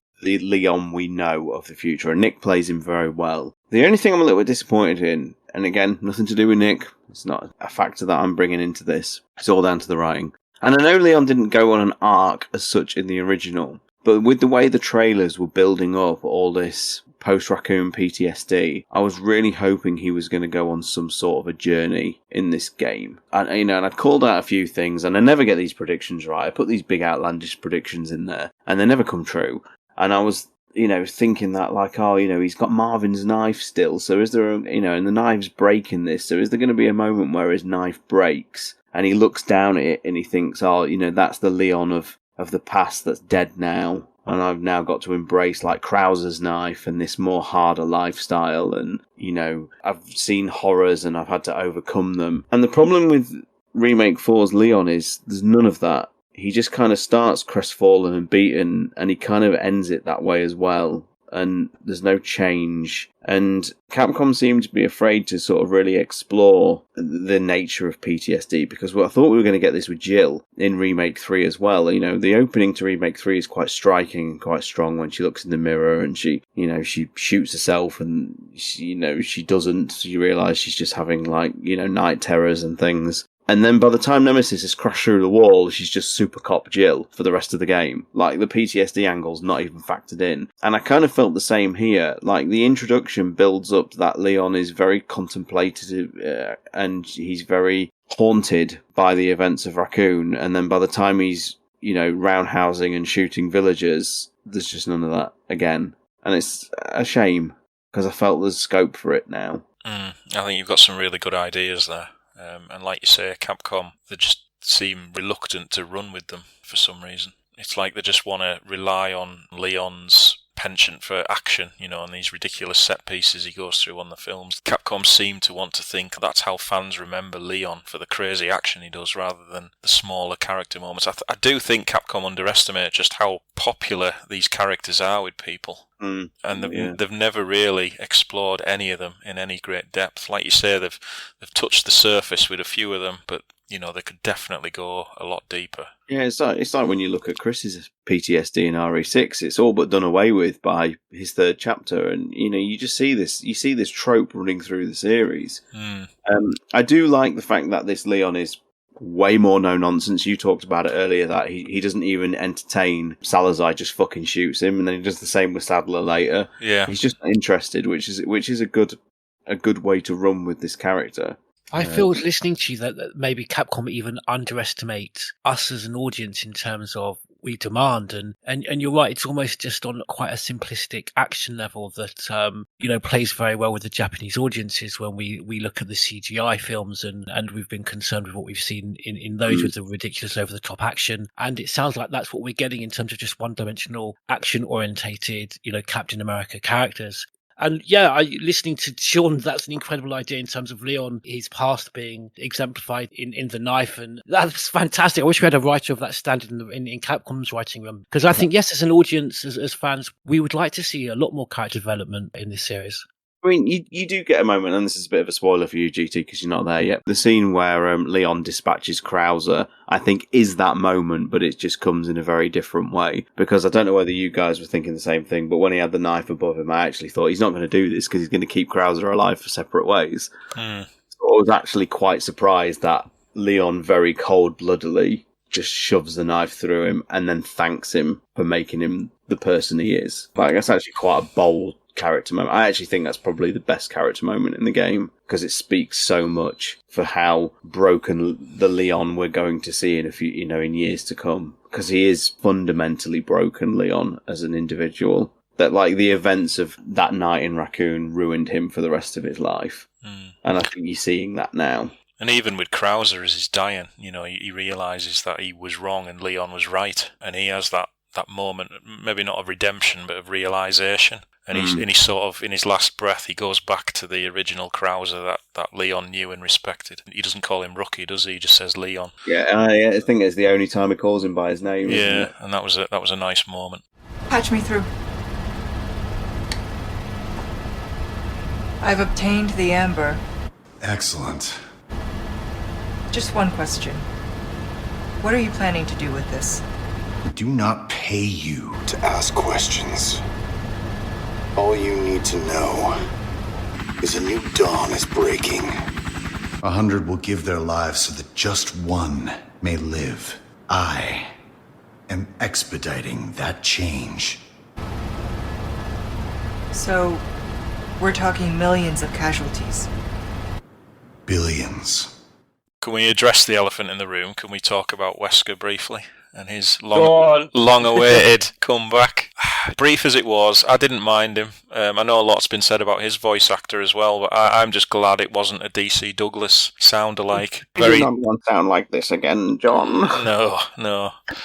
I mean, he has got a very cliched, villainous voice, but, I didn't mind it at all. It was fine. I'm happy to hold my hands up. I was wrong. I thought he was going to be cut from the game completely. So it was nice to see him come back, as brief as it was. And I know what we do see of him creates a few continuity issues that I'm sure we'll talk about in the Law podcast. But I don't want to sound like Vito, but I have missed Wesker. So yeah, it was. It did bring a smile on my face when I heard him. But again, it's little things. I don't know if it's the writing or what. But again, the scene where in the castle where Ada speaks to him on the radio, it sounds like he doesn't know who Leon is, or he doesn't particularly care. He's just like, yeah, I'd do what you want, keep him on a leash, but don't blame me, if you get bit. Whereas in the original, it was much more calculating. He was doing background checks on Leon, wasn't he? He's like, oh yeah, he's a survivor of Raccoon City. Don't underestimate him. Yeah, I was going to say, yeah. That's just missing here. In the Prime timeline, what I do love about all those moments is, like, if you survive Raccoon City, that was a massive badge of honour. And the villains feared you for it. Yeah. So, even as far as, like, Simmons in RE6, if you came out of that situation alive, you were a threat. Yeah. I'm going to reserve judgment on Wesker. I don't think there's enough to really get a good grip of his character performance. And I go back a bit almost to DC Douglas. I know he's not the most popular person to talk about, but I didn't think his performance in Umbrella Chronicles was particularly good. The current one, I wasn't enamoured with him, I suppose. It's just getting used to it. It's such a hard character, isn't it? It's been played by some great voice actors over the years, and he's just so universally loved and despised is the character of Wesker. It's just getting used to it. So I'm going to reserve judgment on my opinion of the Wesker until you can't really until the remake of Resident Evil 5. No. Separate ways. I hope separate ways. We should get a bit more. So, Are you bashing my suggestion that Resident Evil 5 needs to be I'm remade? not going to. I actively refuse to talk about that concept at this time. I'm not going to. It comes to me, Nick. I'm not going to talk about it. The remake train continues. I'm having an episode talking about future remakes. I'm just not. You can. All of you want something you can clip. You can fuck off. I'm at the same point that I was in the preview podcast. It's like, where does this end? I'm not even asking that question anymore, Rob. I just we don't want to lose you, Sean. We don't want to lose you. Right. So let's hear everyone's kind of final thoughts, and most importantly, where everyone's scoring for this game is. And I think it's actually quite a difficult game to score because with the remakes, you've got to always think about the game itself, what it's remaking, impact, and that kind of thing. George, we're going to have to forego your conclusion. You can come back on a future podcast. Well, you will. When we do others, you can give your score, perhaps, on the next one. Oh, can't I give a score for up to chapter 8? No. No. No. Well, can I just simply say this is the first time for years I can remember where I'm playing a video game and it's, oh shit, it's midnight. I'll just play this just till 12:30. And then the 12:30 comes along and I'll play it till 1 a.m. And then it's 2 a.m. And then I'll play it till 3 a.m. And then I'm definitely going to bed. And then it's 3:30. And like, don't you remember when you were a kid and you literally got up early to play a video game before you went to school? That's how I felt with this. I've got to go back years for a Resident Evil game that had me that enthused. Nick will cut this out, but I'm going to say so far 8 out of 10. Well, you're up to chapter 8, so there we go, makes sense. Rombie, what about you? Final thoughts on a score? This is a tough one. Like, if this wasn't a remake, I wouldn't be questioning that. I'd be like, yeah, solid 9, not a question. Like, as a game, as an experience, yeah, great. But I'm still niggled by the fact that I don't feel like it's still a necessary remake. I mean, to be fair, and Sean will probably love this when I say I don't think any of the last 3 remakes have been necessary. But, I just feel like this one especially, like, fundamentally the things that have changed are awesome to see changed, and I think there is a lot of improvement. I don't think there's a lot of drawback to the things that have changed. But realistically, at the end of the day, it's still the same game that from a lot of other angles, and I'm like, as much as I enjoyed it, I think the fundamental question is I probably would have enjoyed a new game more than this, probably in the style, yes, definitely. As an actual game, 9 is a remake of 4-7. I'll just say from my point of view, we know people do the tier list. Resident Evil 4 I've always put it as a B, because I give a lot of kudos to the fact that it basically changed the gaming world. I think if it didn't change the gaming world, I would have probably put it at the same level as Resident Evil 5, which is a C for my liking. So as I was playing it, and it kind of fell into the C category if I was going to do a tier list for it, because it isn't changing the world. But I do think it's a fundamentally more accessible and a more fun experience than the original Resident Evil 4, so I think it goes back to a B for that purpose.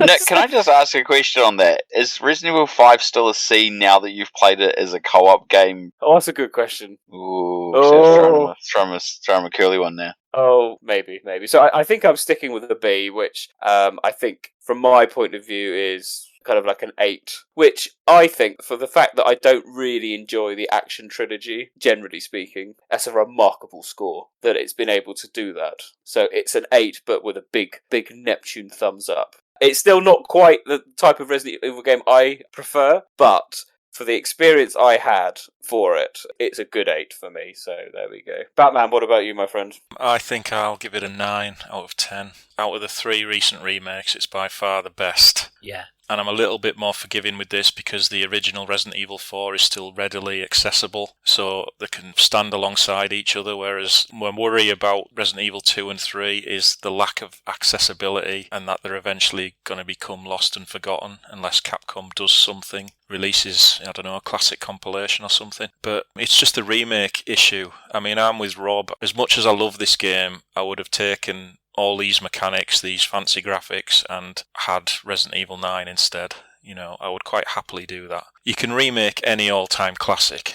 Take the first Alien film, for example. It was made close to 45 years ago now. You know, it's dated. A majority of its fan base weren't even born when it was released. It was made for a pittance in today's money, and yet you could throw one of the world's leading directors at a remake. You could give it an A-list cast made of the cream of the crop. You could vastly improve the models, the dated matte painting backgrounds, those 70s era computer readouts that are supposed to represent 22nd century technology. You could use modern technology to make the creature do things Ridley Scott was unable to with just a guy in a rubber suit. You could do all those things and probably produce a really good film. However, no matter what you do, you will not replicate that performance by Sigourney Weaver. You will not replicate the feeling of seeing the chestburster for the first time, and you simply can't improve on the utter sense of dread and foreboding that that film generates throughout. And that's the problem with remakes. It's those lightning in a bottle moments from the originals that makes them so memorable and successful, and they just can't be replicated to the same effect. You know, we're so seduced these days by shiny new, almost lifelike graphics and sounds that it becomes so easy to forget why the original games were so brilliant. You know, as soon as I finished Remake 4, I was so overjoyed with how it turned out. I couldn't be happier.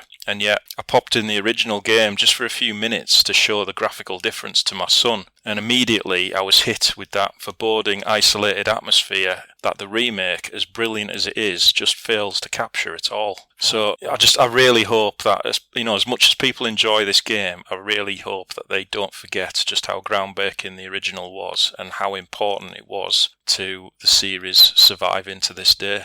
Starrett, you have the final say. I mean, John, you said the words lightning in a bottle there, and it nearly is an impossible concept for a studio to do. So the fact that they actually have made a game that can stand within the same hemisphere as the original, really, and as a counterpart to the original, if you like, doesn't replace, it just sort of stands by the side of it because they are both available. And this is, like you've just said, I don't have as much of an issue with this one because people can try both available. You can put them side by side on your PlayStation dashboard if you want to. I started off this episode by saying I prefer the original, and that's not changed through the course of recording this. I do think it's a reference quality modern Resident Evil experience. I think it's absolutely sensationally good. But I did find, as I started going through my second playthrough, that my love for it just dulls just a little bit. It's not enough to affect it or upset it or anything like that, but it's to do with its impact on the lore and the storyline. And because I have such a hard stance on canon, I have to for my own personal enjoyment of timelines and whatnot. Because this is already basically reduced for me as a non-canon experience, I find hard to be truly invested in it. Beyond it just being a great game. As a game, it's an easy 9 out of 10. It's so exceptional in what it does. And in so many ways, so many set pieces, so much better than the original. But that original is that's a juggernaut of a game to even attempt to remake. And it did take some bravery from Capcom to try. I think, incidentally, as we talk about remakes, it's actually Remake 2, which is the big iconic game of the moment, because you look at its impact on what it did, and it's kind of inspired this wave of survival horror remakes now. And you've even got like developers saying, we're doing this in the style of Remake 2 because we're so inspired by what that game has done for the genre. So you've got like the Alone in the Dark remake where they've specifically cited Remake 2. You've got, Silent Hill 2 remake. That looks very much in line with how things have been approached in the remake. So it's actually, weirdly, Resident Evil 2 this time that is the big industry trendsetter. But that's not to take anything away from Resident Evil 4 at all. This is an absolutely exceptional game. It's standing in the shadow of a juggernaut, and it can be proud enough to stand side by side with it. That's a hell of an achievement from Capcom. I'm going to give it 9 out of 10, but I probably won't give the original that much. Isn't that interesting? Even though I prefer the original. Just reviewing it purely as a game, not as its impact or nostalgia or anything. The human brain is funny, and there's people probably listening going, what is he on about? I would probably give this 9 out of 10 because it's a strong product. I'd give the original 8 out of 10, even though it's more important to the industry, and I would probably revisit the original more. Weird, isn't it? You know what, you say that's weird, but I don't know if I'm right in understanding what you're saying, Sean, but that's kind of my thinking when I put Resident Evil Survivor in my tier list this week in the C category, because just into the narrative and what the game's trying to do is so much more important than the fact that it looks like it was made in paint.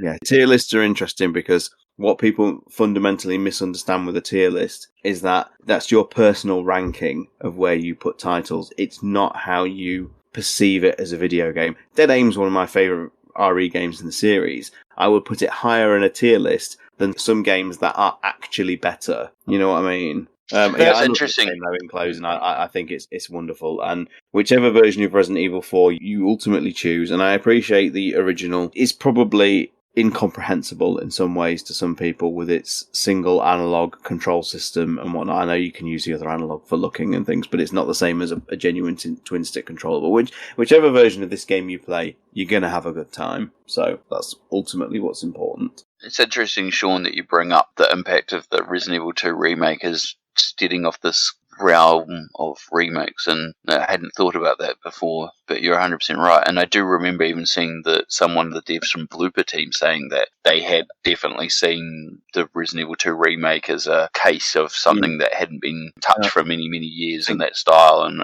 reinventing it. So, yeah. I think the Dead Space team said the same recently, didn't they? I wouldn't be surprised. Yeah, very good point. Well, there we go. I hope everyone has enjoyed our review and analysis of Resident Evil 4 Remake. There's plenty more to come, but before we finish, we do have a very quick edition of Neptune's Biohazard Quiz.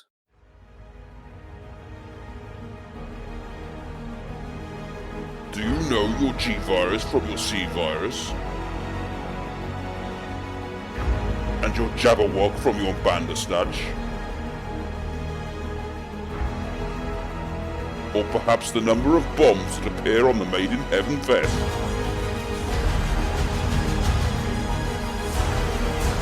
Jesus Christ. What kind of fucking question is that?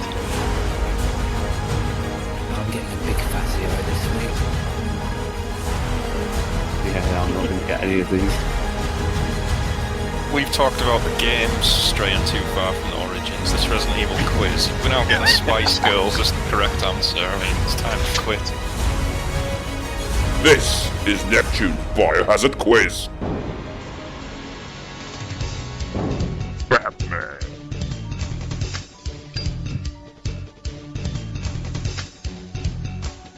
Star Tyrants. George Trevor. Rombie McGregor. Mr. Spencer.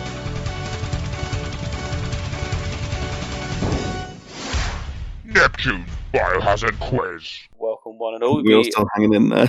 I know. You'll be pleased to, well, unsurprised though. This is a Remake 4 themed quiz. So, George, good luck. He's still going to win it. You know, you've just nailed that for us. Zero the last 3 quizzes, I think. So, clear your desktop so you can open up Notepad. How much attention were you paying during the game? So, question number 1. How many Vipers do you need to complete the merchant task? So, he asks you to collect some Vipers. How many do you need? Okay, they gradually get harder. Question number 2. In what year does Operation Javier take place? Not necessarily a Remake 4 question, I will add, but there we go. It is somewhat linked. Question number 3. What make and model mobile phone can you examine in the church? Oh. I swear one of you must have known this question was going to come up.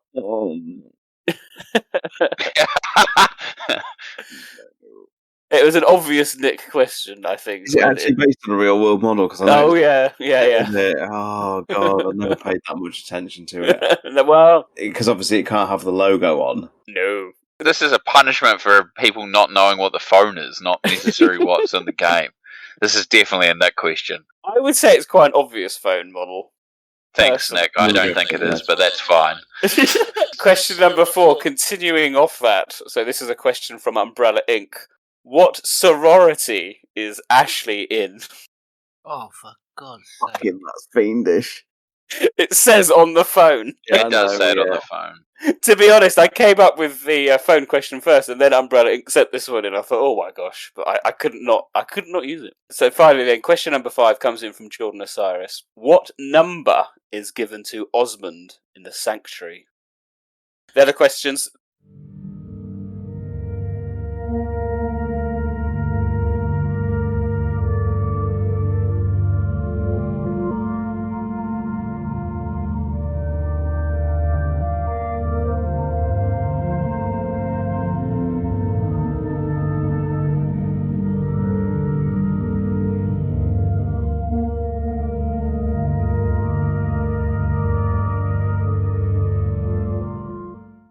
Let's see how everyone has gotten on.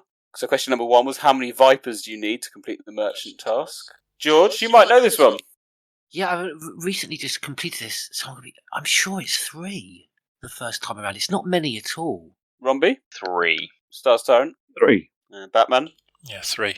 Points all round. Well done. Yes. You guys are all confidently 3, and I'm like, I'm sure it's 3, but I know I'm wrong. Just sell them to them. Sell 3. Sell 3, yeah. Do you have to do it all at the same time, or can you do them individually? No, you can do them individually. Oh, no. Okay. Question number 2, in what year does Operation Javier take place? Batman, timeline question, surely up your street. 2002. 2002. George Trevor? Yeah, it's 2002. Stars Tyrant? 2002. Rombie? 2002.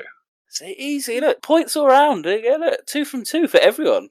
Very good. Question number 3, what make and model phone can you examine in the church? Rombie? I have no idea, Nick. It's a phone. It looks like it's period correct. I have no idea. There's going to be people yelling at me, it's this, you stupid idiot. I didn't memorize phone model makes, so... You did not. George Trevor? That's the MX-7. I have no idea. I just had a little tantrum in my head when I picked it up because I just thought, this is just such kind of like an addition to the game that we obviously didn't have in the original, and it's kind of just for the new young gamers, trying to make it hit. Putting mobile phones in survival horror. I had a phone in 2000 GT. Yeah, I think it's cool that it's added, but Moira Burton can have a phone, but no, sorry, no, I've no idea. No idea. Stars Tyrant, did you know? I've gone for a guess. Is it a Motorola Razr? Batman, did you know? Nokia 3210 with Snake 2. Point goes to Stars Tyrant. It is a Motorola Razr. It is. Very good. Very good. It's a famous phone. So I thought it was more square though originally, not round, because Ashley's one's rounded, isn't it? It's definitely a Motorola. Just generically modelled so that it doesn't infringe on some sort of old outstanding copyright or something. I need to go look at this now. You can have a look. It's a Motorola Razr. It could be a Motorola Razr that they did like a V3 model, which is a bit fatter, but it's definitely a Motorola Razr. The Razr was called a Razr because it was so thin, wasn't it? Yeah. Question number 4 is ridiculous from Umbrella Inc. because what sorority is Ashley in? Or Ashley a part of, should we say. It's written on the phone. It stars... Delta Beta Kappa. Batman, did you know? Centrinians. Rombie? Sigma Gamma something. I remember this. Sigma Gamma something. I can't remember the third bit. George Trevor? I've no idea. Sorry. Points to Rombie. It's unbelievably Sigma Gamma Phi. Apparently, there we go. Oh yeah. That is incredible. It's only because it's classic Greek things, isn't it? Like, You do. Well done. Well, an interesting finale going into question number 15, which was from Jordan. What number is given to Osmond in his sanctuary? So, George, you can find lots of names of the Sadler dynasty, and they've all been given a number, a bit like Lost in the Lighthouse. I'm just going to say 4, because that's like a horror number in Japan, isn't it? I have no idea. Batman? 15. Stars Tyrant? I thought 12. Rombie? Yeah, I thought 12 as well. Points to Batman. It is 15. What an interesting finale. There we go. So let's have a look at those final scores. Wow. George, you are last, but actually a respectable 2 points, absolutely. Yeah. So not too shabby. I'm sorry I didn't, as a fan of Resident Evil, I'm sorry I didn't get all the questions about fucking mobile phones. Right. But this week's winners, this podcast winners, in joint first, it's Stars Tyrant, it's Batman, and it's Rombie, each scoring an impressive 3 out of 5. So well done. We all win a Motorola Razr. With a Sigma Gamma Phi? Is that what you said? That's the answer, correct. Yeah. Sticker attached to it, great. Winging your way in the post now. There we go, that does finish Neptune's Biohazard quiz. Join us next time where we'll have some more questions.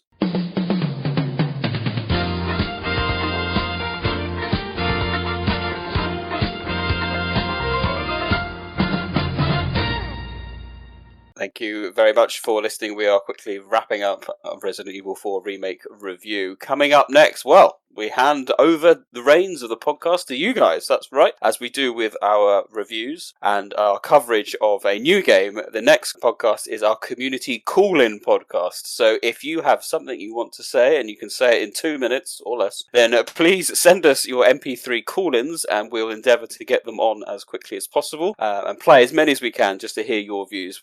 What we always like about these podcasts is there's always something that we have not spoken about, or more importantly, that we haven't even thought about. We always think, oh, it's not going to happen. But every time we've had a community call-in, the quality of the call-in, should we say, is up there.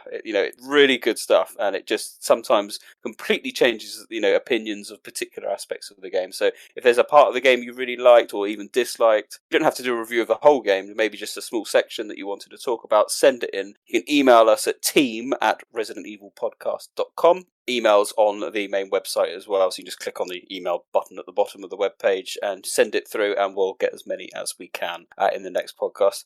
We'll let you know as well when the deadline is, perhaps on some of our social media as well. So on that note, I would like to thank everyone for listening, and I hope you all enjoyed our coverage, which will continue onwards as I've just mentioned. But it's goodbye from me, Neptune. Goodbye from me, Batman. Goodbye from me, George Trevor. Goodbye from me, Stars Tyrant. And goodbye from me, Rombie.